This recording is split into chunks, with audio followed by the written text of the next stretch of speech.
ਸਤਿ ਸ੍ਰੀ ਅਕਾਲ ਜੀ। ਤੁਸੀਂ ਦੇਖ ਰਹੇ ਹੋ ਪੰਜਾਬ ਮੇਲ ਯੂਐਸਏ ਟੀਵੀ। ਮੈਂ ਹਾਂ ਵਰੁਣ ਕੌਰ ਮਾਨ। ਖਬਰਾਂ ਦੇ ਬੁਲੇਟਿਨ ਵਿੱਚ ਤੁਹਾਡਾ ਸਵਾਗਤ। ਖਬਰਾਂ ਦੇ ਬੁਲੇਟਿਨ ਦੇ sponsor real estate broker Mohan Cheema. Real estate ਦੀ ਦੁਨੀਆ 'ਚ ਮੰਨਿਆ ਪ੍ਰਮੰਨਿਆ ਨਾਮ। ਪੇਸ਼ ਨੇ ਪਹਿਲਾਂ ਚੋਣਵੀਆਂ ਖਬਰਾਂ। ਅਮਰੀਕਾ ਵਿੱਚ ਓਮਿਕਰੌਨ ਦਾ ਕਹਿਰ, 24 ਘੰਟੇ ਵਿੱਚ ਰੱਦ ਹੋਈਆਂ 2000 ਉਡਾਣਾਂ। ਸਿੱਧੂ ਦੇ ਖਿਲਾਫ ਹਮਲਾਵਰ ਰੰਧਾਵਾ ਨੇ ਗ੍ਰਹਿ ਮੰਤਰਾਲਾ ਛੱਡਣ ਦੀ ਕੀਤੀ ਪੇਸ਼ਕਸ਼। ਟਿਕੈਤ ਦਾ ਐਲਾਨ, 26 ਜਨਵਰੀ ਨੂੰ ਦੇਸ਼ ਭਰ ਵਿੱਚ ਕੱਢਾਂਗੇ ਟਰੈਕਟਰ ਮਾਰਚ। ਸਰਕਾਰ ਦੀ ਨੀਅਤ ਸਾਫ਼ ਨਹੀਂ। ਸੋਨੂ ਸੂਦ ਵੱਲੋਂ ਜਲਦ ਹੀ ਪੰਜਾਬ ਦੀ ਰਾਜਨੀਤਿਕ ਪਾਰਟੀ ਵੱਲੋਂ ਸਮਰਥਨ ਲੈਣ ਦੀ ਗੱਲ ਆਖੀ। ਪੰਜਾਬ ਪੁਲਿਸ ਨੇ ਮੁੜ ਕੀਤੀ ਵਿਕਰਮ ਮਜੀਠੀਆ ਦੀ ਰਿਹਾਇਸ਼ ਤੇ ਛਾਪੇਮਾਰੀ। ਪੈਨਸ਼ਨ ਬਹਾਲੀ ਨੂੰ ਲੈ ਕੇ ਨਵਜੋਤ ਸਿੰਘ ਸਿੱਧੂ ਦੇ ਘਰ ਬਾਹਰ ਕੀਤਾ ਗਿਆ 2004 ਵਿੱਚ ਪੱਕੇ ਹੋਏ ਮੁਲਾਜ਼ਮਾਂ ਵੱਲੋਂ ਧਰਨਾ ਪ੍ਰਦਰਸ਼ਨ। 1984 ਦੇ ਮੁੱਦੇ ਤੇ ਇਸ ਵਾਰ ਕਾਂਗਰਸ ਹਾਈ ਕਮਾਂਡ ਨੂੰ ਹੀ ਘੇਰਿਆ ਕਾਂਗਰਸੀ ਵਰਕਰਾਂ ਨੇ।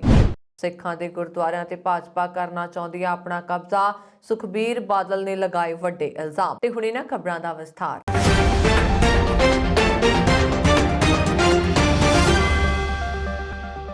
ਕੋਰੋਨਾ ਵਾਇਰਸ ਦੁਨੀਆ ਭਰ ਵਿੱਚ ਕੋਹਰਾਮ ਮਚਾ ਰਿਹਾ। ਕੋਰੋਨਾ ਦਾ ਅਸਰ ਜਹਾਜ਼ਾਂ ਦੀ ਆਵਾਜਾਈ ਤੇ ਪੈ ਰਿਹਾ। ਕੋਰੋਨਾ ਦੇ ਵੱਧਦੇ ਮਾਮਲਿਆਂ ਦੇ ਚਲਦਿਆਂ ਅਮਰੀਕਾ ਵਿੱਚ ਬੀਤੇ 24 ਘੰਟਿਆਂ ਵਿੱਚ ਲਗਭਗ 2000 ਉਡਾਣਾਂ ਰੱਦ ਕੀਤੀਆਂ ਗਈਆਂ ਨੇ।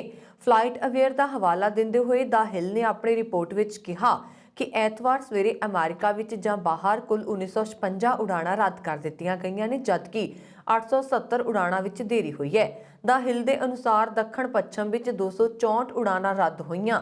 ਜੈਟ ਬਲੂ ਨੇ 169 ਉਡਾਣਾਂ ਦੀ ਸੂਚਨਾ ਦਿੱਤੀ ਹੈ ਅਤੇ ਡੈਲਟਾ ਨੇ 161 ਉਡਾਣਾਂ ਰੱਦ ਕੀਤੀਆਂ ਨੇ। ਅਮਰੀਕਨ 에ਅਰਲਾਈਨਜ਼ ਨੇ 136 ਫਲਾਈਟਸ ਰੱਦ ਕੀਤੀਆਂ ਨੇ, ਜਦਕਿ ਯੂਨਾਈਟਿਡ ਨੇ 94 ਯਾਤਰਾਵਾਂ ਰੱਦ ਕੀਤੀਆਂ। ਦੱਸਦੇ ਕਿ ਅਮਰੀਕਾ ਵਿੱਚ ਕੋਰੋਨਾ ਦੇ ਚਲਦਿਆਂ ਵੱਡੀ ਗਿਣਤੀ ਵਿੱਚ ਉਡਾਣਾਂ ਰੱਦ ਹੋ ਰਹੀਆਂ ਨੇ। ਵਿਧਾਨ ਸਭਾ ਚੋਣਾਂ ਤੋਂ ਪਹਿਲਾਂ ਪੰਜਾਬ ਕਾਂਗਰਸ ਦੇ ਨੇਤਾਵਾਂ ਦੇ ਵਿੱਚ ਰੇੜਕਾ ਜਾਰੀ ਹੈ। ਕੈਪਟਨ ਅਮਰਿੰਦਰ ਸਿੰਘ ਤੋਂ ਬਾਅਦ ਹੁਣ ਪੰਜਾਬ ਕਾਂਗਰਸ ਪ੍ਰਧਾਨ ਨਵਜੋਤ ਸਿੰਘ ਸਿੱਧੂ ਅਤੇ ਉਪ ਮੁੱਖ ਮੰਤਰੀ ਸੁਖਜਿੰਦਰ ਸਿੰਘ ਰੰਧਾਵਾ ਦੇ ਵਿੱਚ ਤਲਖੀਆਂ ਵੱਧ ਗਈਆਂ ਨੇ। ਮਜੀਠੀਆ ਦੀ ਗ੍ਰਿਫਤਾਰੀ ਨਹੀਂ ਹੋਣ ਤੇ ਆਪਣੀ ਸਰਕਾਰ ਤੇ ਸਵਾਲ ਚੁੱਕ ਰਹੇ ਸਿੱਧੂ ਦੇ ਬਿਆਨਾਂ ਤੋਂ ਪਰੇਸ਼ਾਨ ਹੋ ਕੇ ਰੰਧਾਵਾ ਨੇ ਗ੍ਰਹਿ ਮੰਤਰਾਲਾ ਛੱਡਣ ਦੀ ਪੇਸ਼ਕਸ਼ ਕਰ ਦਿੱਤੀ ਹੈ। ਉਹਨਾਂ ਨੇ ਕਿਹਾ ਕਿ ਜਦੋਂ ਤੋਂ ਗ੍ਰਹਿ ਮੰਤਰਾਲੇ ਦਾ ਅਹੁਦਾ ਸੰਭਾਲਿਆ ਹੈ ਤਦ ਤੋਂ ਸਿੱਧੂ ਨਾਰਾਜ਼ ਚੱਲ ਰਹੇ ਨੇ। ਚੰਡੀਗੜ੍ਹ ਵਿੱਚ ਇੱਕ ਨਿੱਜੀ ਚੈਨਲ ਨੂੰ ਦਿੱਤੇ ਇੰਟਰਵਿਊ ਵਿੱਚ ਉਪ ਮੁੱਖ ਮੰਤਰੀ ਰੰਧਾਵਾ ਨੇ ਸਿੱਧੂ ਦੇ ਪੰਜਾਬ ਵਿੱਚ ਕਾਂਗਰਸ ਦਾ ਮੁੱਖ ਮੰਤਰੀ ਚਿਹਰਾ ਐਲਾਨ ਨਾ ਕੀਤੇ ਜਾਣ ਵਾਲੇ ਬਿਆਨ ਤੇ ਪਲਟਵਾਰ ਕਰਦੇ ਹੋਏ ਕਿਹਾ ਕਿ ਚੋਣਾਂ ਵਿੱਚ ਮੁੱਖ ਮੰਤਰੀ ਚਰਨਜੀਤ ਸਿੰਘ ਚੰਨੀ ਹੀ ਕਾਂਗਰਸ ਦੇ ਲਾੜੇ ਨੇ। ਚੋਣਾਂ ਤੋਂ ਬਾਅਦ ਕੌਣ ਮੁੱਖ ਮੰਤਰੀ ਹੋਏਗਾ ਇਹ ਇੱਕ ਵਿਧਾਇਕ ਫੈਸਲਾ ਕਰਨਗੇ। ਕੁਝ ਦਿਨ ਪਹਿਲਾਂ ਸਿੱਧੂ ਨੇ ਕਿਹਾ ਕਿ ਸੂਬੇ ਵਿੱਚ ਵਿਧਾਨ ਸਭਾ ਚੋਣਾਂ ਤੋਂ ਪਹਿਲਾਂ ਪਾਰਟੀ ਨੂੰ ਮੁੱਖ ਮੰਤਰੀ ਚਿਹਰੇ ਦਾ ਐਲਾਨ ਕਰ ਦੇਣਾ ਚਾਹੀਦਾ ਹੈ। ਇਸ ਤੇ ਤੰਜ ਕੱਸਦੇ ਹੋਏ ਉਹਨਾਂ ਨੇ ਕਿਹਾ ਸੀ ਕਿ ਬਰਾਤ ਤੋਂ ਪਹਿਲਾਂ ਲਾੜੇ ਦਾ ਐਲਾਨ ਕਰਨਾ ਚਾਹੀਦਾ ਹੈ। ਰੰਧਾਵਾ ਨੇ ਇਸ ਦੌਰਾਨ ਸਿੱਧੂ ਨੂੰ ਸੰਗਠਨ ਦੀ ਤਾਕਤ ਦੱਸਦੇ ਹੋਏ ਕਿਹਾ ਕਿ ਪਾਰਟੀ ਵੱਡੀ ਹੁੰਦੀ ਹੈ, ਪਾਰਟੀ ਵਿੱਚ ਪ੍ਰਧਾਨ ਦਾ ਮੁੱਖ ਮੰਤਰੀ ਤੋਂ ਵੀ ਵੱਡਾ ਰੁਤਬਾ ਹੁੰਦਾ ਹੈ। ਉਹਨਾਂ ਨੇ ਸਿੱਧੂ ਨੂੰ ਕਾਂਗਰਸ ਦਾ ਕਲਚਰ ਸਿੱਖਣ ਦੀ ਸਲਾਹ ਵੀ ਦਿੱਤੀ ਹੈ। ਉਪ ਮੁੱਖ ਮੰਤਰੀ ਸੁਖਜਿੰਦਰ ਰੰਧਾਵਾ ਨੇ ਸਿੱਧੂ ਨੂੰ ਕਾਂਗਰਸ ਦੇ ਤੌਰ ਤਰੀਕੇ ਸਿੱਖਣ ਦੀ ਨਸੀਹਤ ਦਿੰਦੇ ਹੋਏ ਕਿਹਾ ਕਿ ਕਾਂਗਰਸ ਵਿੱਚ ਮੰਚ ਤੋਂ ਮੁੱਖ ਮੰਤਰੀ ਦਾ ਚਿਹਰਾ ਐਲਾਨ ਨਹੀਂ ਕੀਤਾ ਜਾਂਦਾ। ਇੱਥੇ ਪਹਿਲਾਂ ਸਕਰੀਨਿੰਗ ਕਮੇਟੀ ਪੈਨਲ ਭੇਜਦੀ ਹੈ, ਫਿਰ ਹਾਈ ਕਮਾਂਡ ਵੱਲੋਂ ਸੂਚੀ ਜਾਰੀ ਕੀਤੀ ਜਾਂਦੀ ਹੈ। ਕੇਂਦਰ ਸਰਕਾਰ ਵੱਲੋਂ ਖੇਤੀ ਕਾਨੂੰਨਾਂ ਨੂੰ ਰੱਦ ਕਰਨ ਮਗਰੋਂ ਕਿਸਾਨਾਂ ਵੱਲੋਂ ਅੰਦੋਲਨ ਨੂੰ ਮੁਲਤਵੀ ਕਰ ਦਿੱਤਾ ਗਿਆ, ਜਿਸ ਤੋਂ ਬਾਅਦ ਕਿਸਾਨ ਆਪਣੇ ਘਰਾਂ ਨੂੰ ਪਰਤ ਗਏ ਨੇ। ਇਸ ਵਿਚਾਲੇ ਭਾਰਤੀ ਕਿਸਾਨ ਯੂਨੀਅਨ ਦੇ ਰਾਸ਼ਟਰੀ ਬੁਲਾਰੇ ਰਾਕੇਸ਼ ਟਿਕੈਤ ਨੇ ਐਲਾਨ ਕਰਦਿਆਂ ਕਿਹਾ ਕਿ ਕਿਸਾਨ ਅੰਦੋਲਨ ਹਾਲੇ ਖਤਮ ਨਹੀਂ ਹੋਇਆ। 15 ਜਨਵਰੀ ਨੂੰ ਸੰਯੁਕਤ ਕਿਸਾਨ ਮੋਰਚੇ ਦੀ ਬੈਠਕ ਹੋਏਗੀ, ਜਿਸ ਵਿੱਚ ਮਹੱਤਵਪੂਰਨ ਫੈਸਲੇ ਲਏ ਜਾਣਗੇ। ਟਿਕੈਤ ਨੇ ਦੋਸ਼ ਲਗਾਉਂਦੇ ਹੋਏ ਕਿਹਾ ਸਰਕਾਰ ਦਾ ਧਿਆਨ ਕਿਸਾਨਾਂ ਦੀ ਜ਼ਮੀਨ ਤੇ ਹੈ, ਇਸ ਤੋਂ ਚੌਕਸ ਰਹਿਣ ਦੀ ਜ਼ਰੂਰਤ ਹੈ। ਸਰਕਾਰ ਦਾ ਅਗਲਾ ਵਾਰ ਉਹਨਾਂ ਭੂਮੀਹੀਣ ਕਿਸਾਨਾਂ ਤੇ ਹੈ ਜੋ ਪਸ਼ੂ ਪਾਲ ਕੇ ਦੁੱਧ ਵੇਚ ਕੇ ਗੁਜ਼ਾਰਾ ਕਰਦੇ ਨੇ। ਉਹਨਾਂ ਨੇ ਕਿਹਾ ਕਿ ਹਰ ਸਾਲ 26 ਜਨਵਰੀ ਨੂੰ ਕਿਸਾਨਾਂ ਦਾ ਟਰੈਕਟਰ ਮਾਰਚ ਕੱਢਿਆ ਜਾਏਗਾ। ਉਹਨਾਂ ਨੇ ਕਿਹਾ ਕਿ ਕਿਸਾਨ ਅੰਦੋਲਨ ਦੌਰਾਨ ਸੰਯੁਕਤ ਕਿਸਾਨ ਮੋਰਚੇ ਨੇ ਜਦੋਂ ਕਿਹਾ, ਖਾਪਾਂ ਨੇ ਮਜ਼ਬੂਤੀ ਨਾਲ ਸਾਥ ਦਿੱਤਾ। ਟਿਕੈਤ ਆਜ਼ਾਦ ਵਿਧਾਇਕ ਫੋਗਾਟ ਖਾਪ 40 ਦੇ ਪ੍ਰਧਾਨ ਸੋਮਬੀਰ ਸੰਘਵਾਨ ਵੱਲੋਂ ਆਯੋਜਿਤ ਸਰਬ ਖਾਪ ਮਹਾਪੰਚਾਇਤ ਨੂੰ ਸੰਬੋਧਨ ਕਰ ਰਹੇ ਸਨ। ਉਹਨਾਂ ਨੇ ਦੋਸ਼ ਲਗਾਉਂਦਿਆਂ ਕਿਹਾ ਕਿ ਸਰਕਾਰ ਦੀ ਨੀਅਤ ਠੀਕ ਨਹੀਂ ਹੈ, ਹਾਲੇ ਪੂਰੀ ਤਰ੍ਹਾਂ ਮੁਕੱਦਮੇ ਵਾਪਸ ਨਹੀਂ ਹੋਏ। 15 ਜਨਵਰੀ ਨੂੰ ਸੰਯੁਕਤ ਕਿਸਾਨ ਮੋਰਚੇ ਦੀ ਬੈਠਕ ਹੋਏਗੀ, ਜਿਸ ਵਿੱਚ ਮਹੱਤਵਪੂਰਨ ਫੈਸਲੇ ਲਏ ਜਾਣਗੇ। ਉਹਨਾਂ ਨੇ ਕਿਹਾ ਕਿ ਅੰਦੋਲਨ ਦੀ ਬਦੌਲਤ ਹੀ ਜ਼ਮੀਨ ਅਤੇ ਪਿੰਡ ਨੂੰ ਬਚਾਇਆ ਜਾ ਸਕਦਾ ਹੈ। ਉਹਨਾਂ ਨੇ ਦੋਸ਼ ਲਗਾਇਆ ਕਿ ਸਰਕਾਰ ਹਰ ਵਿਭਾਗ ਦਾ ਨਿੱਜੀਕਰਨ ਕਰਕੇ ਬੇਰੁਜ਼ਗਾਰਾਂ ਦੀ ਫੌਜ ਖੜੀ ਕਰ ਰਹੀ ਹੈ। ਵਿਸ਼ਵ ਪੱਧਰ ਦੇ ਅਦਾਕਾਰ ਤੇ ਸਮਾਜ ਸੇਵੀ ਦੇ ਤੌਰ ਤੇ ਵਿਲੱਖਣ ਪਹਿਚਾਣ ਬਣਾਉਣ ਵਾਲੇ ਅਦਾਕਾਰ ਸੋਨੂ ਸੂਦ ਨੇ ਆਪਣੀ ਭੈਣ ਮਾਲਵਿਕਾ ਸੂਦ ਸਮੇਤ ਹੋਰਨਾਂ ਦੀ ਹਾਜ਼ਰੀ ਵਿੱਚ ਪ੍ਰੈਸ ਕਾਨਫਰੰਸ ਨੂੰ ਸੰਬੋਧਨ ਕਰਦਿਆਂ ਐਲਾਨ ਕੀਤਾ ਹੈ ਕਿ ਉਹ ਆਗਾਮੀ ਵਿਧਾਨ ਸਭਾ ਚੋਣਾਂ ਲੜਨ ਲਈ ਇੱਕ ਹਫ਼ਤੇ ਤੱਕ ਆਪਣੀ ਚੋਣ ਰਣਨੀਤੀ ਅਤੇ ਸਿਆਸੀ ਪਾਰਟੀ ਸੰਬੰਧੀ ਸਿਆਸੀ ਪੱਤੇ ਖੋਲ੍ਹਣਗੇ। ਉਹਨਾਂ ਨੇ 5 ਜਨਵਰੀ ਨੂੰ ਫਿਰੋਜ਼ਪੁਰ ਵਿਖੇ ਪ੍ਰਧਾਨ ਮੰਤਰੀ ਨਰਿੰਦਰ ਮੋਦੀ ਦੀ ਰੈਲੀ ਦੌਰਾਨ ਭਾਜਪਾ ਵਿੱਚ ਸ਼ਾਮਲ ਹੋਣ ਦੀਆਂ ਅਟਕਲਾਂ ਨੂੰ ਸਿਰੇ ਤੋਂ ਖਾਰਜ ਕੀਤਾ ਹੈ। ਉਹਨਾਂ ਨੇ ਕਿਹਾ ਕਿ ਸਿਆਸੀ ਪਾਰਟੀ ਵਿੱਚ ਸ਼ਾਮਲ ਹੋ ਕੇ ਉਹ ਕਿਸੇ ਵੀ ਵਿਰੋਧੀ ਧਿਰ ਦੀ ਆਲੋਚਨਾ ਨਹੀਂ ਕਰਨਗੇ ਕਿਉਂਕਿ ਉਹ ਸਮਾਜ ਸੇਵਾ ਨੂੰ ਸਮਰਪਿਤ ਨੇ। ਉਹਨਾਂ ਦੇਸ਼ ਵਿੱਚ ਓਮਿਕਰੋਨ ਦੇ ਖਤਰਿਆਂ ਤੋਂ ਸਾਵਧਾਨੀਆਂ ਵਰਤਣ ਦੀ ਸਲਾਹ ਦਿੰਦੇ ਹੋਏ ਕਿਹਾ ਕਿ ਕੱਲ ਮੈਂ ਇਸ ਕਰਕੇ ਹੀ ਟਵੀਟ ਕੀਤਾ ਹੈ ਕਿ ਦੇਸ਼ ਦੇ ਕਿਸੇ ਕੋਨੇ ਵਿੱਚ ਵੀ ਬਸਦੇ ਕਿਸੇ ਵਿਅਕਤੀ ਨੂੰ ਜੇਕਰ ਮੁੜ ਕੋਈ ਵਿਪਤਾ ਪੈਂਦੀ ਹੈ ਤਾਂ ਉਹ ਉਹਨਾਂ ਨਾਲ ਸੰਪਰਕ ਕਰਨ। ਉਹਨਾਂ ਨੇ ਕਿਹਾ ਕਿ ਮੋਗਾ ਵਿਖੇ ਭੈਣ ਮਾਲਵਿਕਾ ਸੂਦ ਲੋਕਾਂ ਦੀ ਸੇਵਾ ਵਿੱਚ ਡਟੇ ਨੇ ਅਤੇ ਮੇਰਾ ਮੰਨਣਾ ਹੈ ਕਿ ਸਿਆਸੀ ਆਗੂਆਂ ਨੂੰ ਇਹਨਾਂ ਲੋਕ ਸੇਵਾ ਕਰਨੀ ਚਾਹੀਦੀ ਹੈ। ਉਹਨਾਂ ਦੇ ਵਿਰੋਧੀਆਂ ਕੋਲ ਬੋਲਣ ਦੇ ਲਈ ਕੁਝ ਬਾਕੀ ਹੀ ਨਾ ਬਚੇ। ਅੱਜ ਦੇਖੋ ਸ਼ੁਰੂ ਤੋਂ ਅਸੀਂ ਸਾਡਾ ਮੇਨ ਇਹੀ ਹੈ ਕਿ EMPLOYMENT ਜਿਹੜੀ ਹੈਗੀ ਹੈ ਬਹੁਤ ਜ਼ਰੂਰੀ ਹੈਗੀ ਹੈ।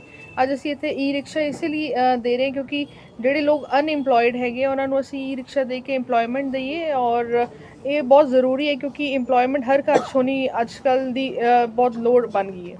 ਔਰ ਜਿਵੇਂ ਪਹਿਲਾਂ ਵੀ ਆਪੀ ਜੋ ਲਾਸਟ ਟਾਈਮ ਵੀ ਤੁਸੀਂ ਆਏ ਸੀ ਉਸ ਟਾਈਮ ਤਾਂ ਕੋਈ ਇਲੈਕਸ਼ਨ ਦਾ ਮਾਹੌਲ ਨਹੀਂ ਸੀ, ਪਰ ਉਸ ਸਮੇਂ 11 ਪਰਿਵਾਰਾਂ ਨੂੰ ਦਿੱਤੀਆਂ ਗਈਆਂ। ਜੋ ਮੈਂ ਜਦੋਂ ਵੀ ਉਹ ਪਰਿਵਾਰਾਂ ਨੂੰ ਮਿਲਦਾ ਉਹ ਬੜੇ ਅੱਛੇ ਨੇ, ਉਹਨਾਂ ਦੇ ਪਰਿਵਾਰ ਬੜੇ ਅੱਛੇ ਹੋ ਗਏ, ਬੱਚੇ ਅੱਛੇ ਸਕੂਲ ਦੇ ਵਿੱਚ ਆ ਗਏ, ਖੂਬ ਪੈਸੇ ਕਮਾ ਰਹੇ। ਬੜਾ ਅੱਛਾ ਲੱਗਦਾ ਕਿ ਜਦੋਂ ਇੱਕ ਪਰਿਵਾਰ ਜਦੋਂ ਤੁਸੀਂ ਇੱਕ ਹੀ ਈ-ਰਿਕਸ਼ਾ ਦਿੰਦੇ ਹੋ ਜਾਂ ਕੁਛ ਐਸਾ ਰੋਜ਼ਗਾਰ ਦਾ ਸਾਧਨ ਦਿੰਦੇ ਹੋ ਤਾਂ ਇੱਕ ਪਰਿਵਾਰ ਨਹੀਂ, ਉਹ ਪਰਿਵਾਰ ਦੇ 5-7 ਜਿਹੜੇ ਲੋਕ ਹੈ, ਬੱਚੇ, ਉਹਨਾਂ ਦੀ ਪੜ੍ਹਾਈ, ਉਹਨਾਂ ਦਾ ਖਾਣਾ ਪੀਣਾ, ਹਰ ਚੀਜ਼ ਬਦਲਦੀ ਹੈ। ਤਾਂ ਆਈ ਥਿੰਕ ਬੜਾ ਇੰਪੋਰਟੈਂਟ ਹੈ। ਔਰ ਅੱਜ ਵੀ ਅਸੀਂ ਕਰੀਬਨ 11 ਈ-ਰਿਕਸ਼ਾਸ ਨੇ, 6 ਪਹੁੰਚ ਚੁੱਕੀਆਂ ਨੇ, 4-5 ਜਿਹੜੀਆਂ ਹੋਰ ਆ ਰਹੀਆਂ ਨੇ, 10-11 ਈ-ਰਿਕਸ਼ਾਸ ਹੋਰ ਪਰਿਵਾਰ ਆਈਡੈਂਟੀਫਾਈ ਕੀਤੇ। ਔਰ ਸਾਰੇ ਹੈਂਡੀਕੈਪਡ ਨੇ, ਜਿਹੜੇ ਕੰਮ ਨਹੀਂ ਕੁਝ ਕਰ ਸਕਦੇ ਜਾਂ ਉਹਨਾਂ ਨੂੰ ਕੋਲ ਸਾਧਨ ਨਹੀਂ ਹੈ ਜਾਂ ਬਹੁਤ ਗਰੀਬੀ ਹੈ, ਤੇ ਅਸੀਂ ਉਹ ਪਰਿਵਾਰ ਸ਼ਾਰਟਲਿਸਟ ਕੀਤੇ ਔਰ ਉਹਨਾਂ ਨੂੰ ਸਭ ਨੂੰ ਇੱਕ ਰੋਜ਼ਗਾਰ। ਕੁਝ ਦਿਨਾਂ ਤੋਂ ਰਿਪੋਰਟ ਚੱਲ ਰਹੇ ਸਾਬਕਾ ਅਕਾਲੀ ਮੰਤਰੀ ਬਿਕਰਮ ਮਜੀਠੀਆ ਨੂੰ ਗ੍ਰਿਫਤਾਰ ਕਰਨ ਲਈ ਪੁਲਿਸ ਨੇ ਅੱਜ ਕਈ ਥਾਈਂ ਛਾਪੇ ਮਾਰੇ ਨੇ। ਇਸ ਦੌਰਾਨ ਖਰੜ, ਚੰਡੀਗੜ੍ਹ ਤੇ ਅੰਮ੍ਰਿਤਸਰ ਵਿੱਚ ਛਾਪੇਮਾਰੀ ਕੀਤੀ ਜਾ ਰਹੀ ਹੈ। ਪੁਲਿਸ ਨੇ ਪਹਿਲਾਂ ਹੀ ਮਜੀਠੀਆ ਦੀ ਗ੍ਰਿਫਤਾਰੀ ਲਈ ਛਾਪੇ ਮਾਰੇ ਸੀ, ਪਰ ਅਕਾਲੀ ਲੀਡਰ ਹੱਥ ਨਹੀਂ ਲੱਗਾ। ਪੁਲਿਸ ਨੇ ਪਹਿਲੀ ਵਾਰ ਵੱਡੀ ਕਾਰਵਾਈ ਕੀਤੀ ਹੈ। ਦੱਸਦੀ ਹੈ ਕਿ ਬਿਕਰਮ ਮਜੀਠੀਆ ਤੇ ਬੀਤੇ ਕੁਝ ਦਿਨ ਵਿੱਚ ਪਹਿਲਾਂ ਨਸ਼ਾ ਤਸਕਰੀ ਦੇ ਮਾਮਲੇ 'ਚ NDPS ਐਕਟ ਤਹਿਤ ਮਾਮਲਾ ਦਰਜ ਕੀਤਾ ਗਿਆ। ਇਸ ਤੋਂ ਬਾਅਦ ਮਜੀਠੀਆ ਰੁਪੋਸ਼ ਹੋ ਗਏ। ਪੁਲਿਸ ਨੂੰ ਭਾਜੜਾਂ ਉਸ ਵੇਲੇ ਪੈ ਗਈਆਂ ਜਦੋਂ ਨਵੇਂ ਸਾਲ ਤੇ ਯੂਥ ਅਕਾਲੀ ਦਲ ਦੇ ਪੇਸ਼ ਤੇ ਬਿਕਰਮ ਮਜੀਠੀਆ ਦੀਆਂ ਗੁਰਦੁਆਰਾ ਸਾਹਿਬ ਵਿੱਚ ਮੱਥਾ ਟੇਕਦਿਆਂ ਦੀਆਂ ਤਸਵੀਰਾਂ ਸਾਂਝੀਆਂ ਕੀਤੀਆਂ ਗਈਆਂ। ਦੱਸਦੀ ਹੈ ਕਿ ਅਜੇ ਤੱਕ ਮਜੀਠੀਆ ਨੂੰ ਅਦਾਲਤ ਤੋਂ ਵੀ ਕੋਈ ਰਾਹਤ ਨਹੀਂ ਮਿਲੀ ਹੈ। ਮਜੀਠੀਆ ਨੇ ਅਗਾਊਂ ਜ਼ਮਾਨਤ ਲਈ ਮੋਹਾਲੀ ਸੈਸ਼ਨ ਕੋਰਟ ਵਿੱਚ ਜ਼ਮਾਨਤ ਲਈ ਅਰਜ਼ੀ ਲਾਈ ਸੀ, ਜਿਸ ਨੂੰ ਖਾਰਜ ਕਰ ਦਿੱਤਾ ਗਿਆ। ਇਸ ਤੋਂ ਬਾਅਦ ਉਹਨਾਂ ਨੇ ਹਾਈ ਕੋਰਟ ਰੁਖ ਕੀਤਾ, ਪਰ ਅਜੇ ਤੱਕ ਸਾਬਕਾ ਅਕਾਲੀ ਮੰਤਰੀ ਬਿਕਰਮ ਮਜੀਠੀਆ ਨੂੰ ਹਾਈ ਕੋਰਟ ਤੋਂ ਰਾਹਤ ਨਹੀਂ ਮਿਲੀ। ਹਾਈ ਕੋਰਟ ਵਿੱਚ ਅਗਲੀ ਸੁਣਵਾਈ 5 ਜਨਵਰੀ ਨੂੰ ਹੋਣੀ ਹੈ। ਪੰਜਾਬ ਦਾ ਹਰ ਇੱਕ ਵਰਗ ਇਸ ਵੇਲੇ ਪੰਜਾਬ ਸਰਕਾਰ ਉੱਤੇ ਆਪਣਾ ਦਬਾਅ ਬਣਾਉਣ ਦੀ ਕੋਸ਼ਿਸ਼ ਕਰ ਰਿਹਾ। ਉੱਥੇ ਹੀ 2004 ਤੋਂ ਭਰਤੀ ਹੋਏ ਸਰਕਾਰੀ ਮੁਲਾਜ਼ਮਾਂ ਵੱਲੋਂ ਨਵਜੋਤ ਸਿੰਘ ਸਿੱਧੂ, ਜੋ ਕਿ ਪੰਜਾਬ ਪ੍ਰਦੇਸ਼ ਕਾਂਗਰਸ ਕਮੇਟੀ ਦੇ ਪ੍ਰਧਾਨ ਨੇ, ਉਹਨਾਂ ਦੇ ਘਰ ਦੇ ਬਾਹਰ ਪ੍ਰਦਰਸ਼ਨ ਕੀਤਾ ਗਿਆ। ਉਹਨਾਂ ਨੇ ਕਿਹਾ ਜਦੋਂ 2017 ਵਿੱਚ ਕਾਂਗਰਸ ਪਾਰਟੀ ਵੱਲੋਂ ਚੋਣ ਲੜੀ ਜਾ ਰਹੀ ਸੀ, ਉਹਨਾਂ ਵੱਲੋਂ ਉਹਨਾਂ ਨਾਲ ਵਾਅਦਾ ਕੀਤਾ ਗਿਆ ਸੀ ਕਿ ਉਹਨਾਂ ਦੀ ਪੈਨਸ਼ਨ ਬਹਾਲੀ ਕੀਤੀ ਜਾਏਗੀ, ਪਰ 5 ਸਾਲ ਦਾ ਸਮਾਂ ਬੀਤਣ ਦੇ ਬਾਅਦ ਵੀ ਉਹਨਾਂ ਦੀ ਪੈਨਸ਼ਨ ਬਹਾਲੀ ਨਹੀਂ ਕੀਤੀ ਗਈ, ਜਿਸ ਦੇ ਰੋਸ ਦੇ ਚੱਲਦਿਆਂ ਉਹਨਾਂ ਵੱਲੋਂ ਪੰਜਾਬ ਦੇ ਹਰੇਕ ਵਿਧਾਇਕ ਦੇ ਘਰ ਦੇ ਬਾਹਰ ਧਰਨਾ ਪ੍ਰਦਰਸ਼ਨ ਕੀਤਾ ਜਾ ਰਿਹਾ। ਉਹਨਾਂ ਨੇ ਕਿਹਾ ਕਿ 2 ਲੱਖ ਦੇ ਕਰੀਬ ਸਰਕਾਰੀ ਮੁਲਾਜ਼ਮ ਨੇ, ਜੋ ਕਿ 2004 ਦੇ ਵਿੱਚ ਪੱਕੇ ਹੋਏ ਸਨ ਅਤੇ ਉਹਨਾਂ ਦੀ ਕਰੀਬ 25 ਲੱਖ ਵੋਟ ਪਰਿਵਾਰ ਦੀ ਹੀ ਬਣਦੀ ਹੈ, ਜੋ ਕਿ ਇਸ ਵਾਰ ਉਹਨਾਂ ਦੇ ਇਲਜ਼ਾਮ ਲਗਾਉਂਦੇ ਹੋਏ ਕਿਹਾ ਕਿ ਜਦੋਂ ਇੱਕ ਵਿਧਾਇਕ ਸਹੁੰ ਚੁੱਕ ਲੈਂਦਾ ਹੈ ਅਤੇ ਉਸਦੀ ਜ਼ਿੰਦਗੀ ਭਰ ਲਈ ਪੈਨਸ਼ਨ ਸ਼ੁਰੂ ਹੋ ਜਾਂਦੀ ਹੈ, ਪਰ ਅਸੀਂ 35 ਸਾਲ ਸੇਵਾ ਨਿਭਾਉਣ ਦੇ ਬਾਅਦ ਵੀ ਪੈਨਸ਼ਨ ਲੈਣ ਵਾਸਤੇ ਧਰਨੇ ਪ੍ਰਦਰਸ਼ਨ ਕਰਦੇ ਹਾਂ। ਦੇਖੋ ਜੀ, ਇਹ ਅਸੀਂ ਪਿਛਲੇ 6-7 ਸਾਲ ਤੋਂ ਲੜ ਰਹੇ ਹਾਂ ਪੁਰਾਣੀ ਪੈਨਸ਼ਨ ਬਹਾਲੀ ਸੰਘਰਸ਼ ਕਮੇਟੀ ਪੰਜਾਬ ਦੇ ਆਪਣਾ ਝੰਡੇ ਥੱਲੇ, ਤੇ ਕਾਂਗਰਸ ਸਰਕਾਰ ਨੇ 2017 ਚ ਆਉਣ ਤੋਂ ਪਹਿਲਾਂ ਸਾਡੇ ਨਾਲ ਵਾਅਦਾ ਕੀਤਾ ਕਿ ਜਦੋਂ ਸਰਕਾਰ ਆਊਗੀ ਅਸੀਂ ਜਿਹੜੀ ਪੁਰਾਣੀ ਪੈਨਸ਼ਨ ਬਹਾਲ ਕਰਾਂਗੇ। ਔਰ ਅਸੀਂ ਬਾਰ-ਬਾਰ ਇਹਨਾਂ ਨਾਲ ਮੀਟਿੰਗਾਂ ਕੀਤੀਆਂ। ਜਿਹੜੀ ਆ ਕਾਂਗਰਸ ਸਰਕਾਰ ਲਗਾਤਾਰ ਇਹ ਸਾਡੇ ਆਪਣਾ ਵਾਅਦਾ ਜਿਹੜਾ ਕੀਤਾ ਉਹ ਤੋਂ ਭੱਜ ਰਹੀ ਆ। ਤੇ ਅੱਜ ਅਸੀਂ ਪੂਰੇ ਪੰਜਾਬ ਦੇ ਵਿੱਚ ਇੱਕ ਜਿਹੜਾ ਵਾ ਇੱਕ ਪ੍ਰੋਗਰਾਮ ਮਿਥਿਆ ਵੀ ਸਾਰੇ ਕਾਂਗਰਸੀ ਵਿਧਾਇਕਾਂ ਨੂੰ ਮਿਲ ਕੇ ਤੇ ਉਹਨਾਂ ਨੂੰ ਜਿਹੜੇ ਆ ਕੋਈ ਸਵਾਲ ਹੀ ਸਾਡੇ ਵੀ ਇੱਕ ਵਿਧਾਇਕ ਜਿਹੜਾ ਵਾ ਇੱਕ ਦਿਨ ਵਾਸਤੇ ਵੀ ਚੁਣਿਆ ਜਾਂਦਾ, ਸਹੁੰ ਚੁੱਕਣ ਤੋਂ ਬਾਅਦ ਉਹ ਸਾਰੀ ਉਮਰ ਵਾਸਤੇ ਜਿਹੜਾ ਉਹ ਪੈਨਸ਼ਨ ਦਾ ਹੱਕਦਾਰ ਹੋ ਜਾਂਦਾ। ਦੂਸਰੇ ਪਾਸੇ ਇੱਕ ਸਰਕਾਰੀ ਮੁਲਾਜ਼ਮ ਆ, ਉਹ 30-35 ਸਾਲ ਜਿਹੜਾ ਆਪਣੀ ਜਿਹੜੀ ਆ ਜੀ ਜਾਨ ਆਪਣੀ ਸੇਵਾ ਕਰਦਾ ਤੇ ਉਸ ਤੋਂ ਬਾਅਦ ਜਿਹੜਾ ਉਹ ਖਾਲੀ ਹੱਥ ਘਰ ਨੂੰ ਤੋਰ ਦਿੰਦੇ ਆ।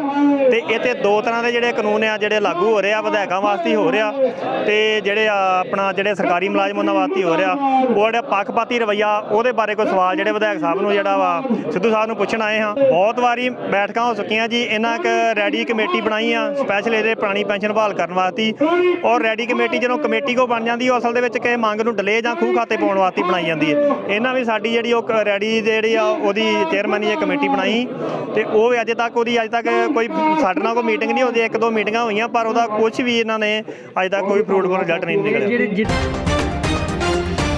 ਪੰਜਾਬ ਵਿੱਚ ਜਦੋਂ ਵੀ ਚੋਣਾਂ ਦਾ ਮਾਹੌਲ ਨੇੜੇ ਆਉਂਦਾ ਹੈ ਤਾਂ ਉਦੋਂ ਹੀ ਪੰਜਾਬ ਵਿੱਚ 1984 ਦਾ ਮੁੱਦਾ ਭਖਦਾ ਨਜ਼ਰ ਆਉਂਦਾ ਹੈ। ਇਸ ਵਾਰ ਫਿਰ 2022 ਦੀਆਂ ਚੋਣਾਂ ਦੇ ਮੱਦੇਨਜ਼ਰ ਪੰਜਾਬ ਵਿੱਚ 1984 ਦਾ ਮੁੱਦਾ ਭਖਦਾ ਹੋਇਆ ਨਜ਼ਰ ਆ ਰਿਹਾ। ਇਸ ਵਾਰ ਕਾਂਗਰਸ ਦੇ ਵਰਕਰ ਹੀ ਕਾਂਗਰਸ ਦੇ ਉੱਤੇ ਸਵਾਲ ਖੜੇ ਕਰਦੇ ਦਿਖਾਈ ਦੇ ਰਹੇ ਨੇ। ਇਸ ਦੌਰਾਨ ਅੰਮ੍ਰਿਤਸਰ ਵਿਧਾਨ ਸਭਾ ਹਲਕਾ ਮਜੀਠਾ ਤੋਂ ਕਾਂਗਰਸੀ ਵਰਕਰਾਂ ਵੱਲੋਂ ਪ੍ਰੈਸ ਕਾਨਫਰੰਸ ਕਰਕੇ ਕਾਂਗਰਸ ਹਾਈ ਕਮਾਂਡ ਤੇ ਸੋਨੀਆ ਗਾਂਧੀ ਉੱਤੇ ਕਈ ਤਰ੍ਹਾਂ ਦੇ ਸਵਾਲ ਖੜੇ ਕੀਤੇ ਗਏ ਨੇ। ਉਹਨਾਂ ਨੇ ਕਿਹਾ ਕਿ ਅਗਰ ਕਾਂਗਰਸ ਹਾਈ ਕਮਾਂਡ ਨੇ ਜਗਦੀਸ਼ ਟਾਈਟਲਰ ਨੂੰ ਸਜ਼ਾ ਨਾ ਦਿਵਾਈ ਅਤੇ 2022 ਵਿੱਚ ਪੰਜਾਬ ਵਿੱਚ ਸੀਐਮ ਦਾ ਚਿਹਰਾ ਐਸਸੀ ਭਾਈਚਾਰੇ 'ਚੋਂ ਨਾ ਰੱਖਿਆ ਤਾਂ ਉਹ ਕਾਂਗਰਸ ਦਾ ਪੱਲਾ ਵੀ ਛੱਡ ਸਕਦੇ ਨੇ। ਟਕਸਾਲੀ ਕਾਂਗਰਸ ਆਗੂ ਜਸਮਿੱਤਰ ਸਿੰਘ ਮਜੀਠੀਆ ਨੇ ਕਾਂਗਰਸ ਪਾਰਟੀ ਛੱਡਣ ਦਾ ਫੈਸਲਾ ਲਿਆ। ਜਸਮਿੱਤਰ ਸਿੰਘ ਮਜੀਠੀਆ ਦਾ ਕਹਿਣਾ ਹੈ ਕਿ ਉਹ ਪਿਛਲੇ ਲੰਬੇ ਸਮੇਂ ਤੋਂ ਕਾਂਗਰਸ ਪਾਰਟੀ ਲਈ ਮਜੀਠਾ ਵਿਧਾਨ ਸਭਾ ਹਲਕੇ 'ਚ ਕੰਮ ਕਰਦੇ ਹਨ। ਇਸ ਦੌਰਾਨ ਉਹਨਾਂ ਨੇ ਸੁਖਜਿੰਦਰ ਰਾਜ ਸਿੰਘ ਲਾਲੀ ਮਜੀਠੀਆ ਦੇ ਮੋਢੇ ਨਾਲ ਮੋਢਾ ਲਾ ਕੇ ਕਾਂਗਰਸ ਪਾਰਟੀ ਲਈ ਕੰਮ ਕੀਤਾ, ਪਰ ਬੜੇ ਦੁੱਖ ਨਾਲ ਕਹਿਣਾ ਪੈ ਰਿਹਾ ਕਿ ਕਾਂਗਰਸ ਹਾਈ ਕਮਾਂਡ ਨੇ ਪਾਰਟੀ ਲਈ ਕੰਮ ਕਰਨ ਵਾਲੇ ਲੀਡਰਾਂ ਅਤੇ ਵਰਕਰਾਂ ਨਾਲ ਹਮੇਸ਼ਾ ਹੀ ਧੋਖਾ ਕੀਤਾ ਹੈ। ਅੱਜ ਤੁਹਾਡੇ ਸਾਹਮਣੇ ਆਪਣਾ ਪੱਖ, ਆਪਣੇ ਵਿਚਾਰ ਰੱਖਣ ਦਾ ਇੱਕ ਬੜਾ ਮੁੱਖ ਮਕਸਦ ਆ ਕਿ ਤੁਹਾਡੇ ਜਰੀਏ ਅਸੀਂ ਆਪਣੀ ਗੱਲ ਸਮੁੱਚੇ ਲੋਕਾਂ ਤੱਕ ਪਹੁੰਚਾ ਸਕੀਏ।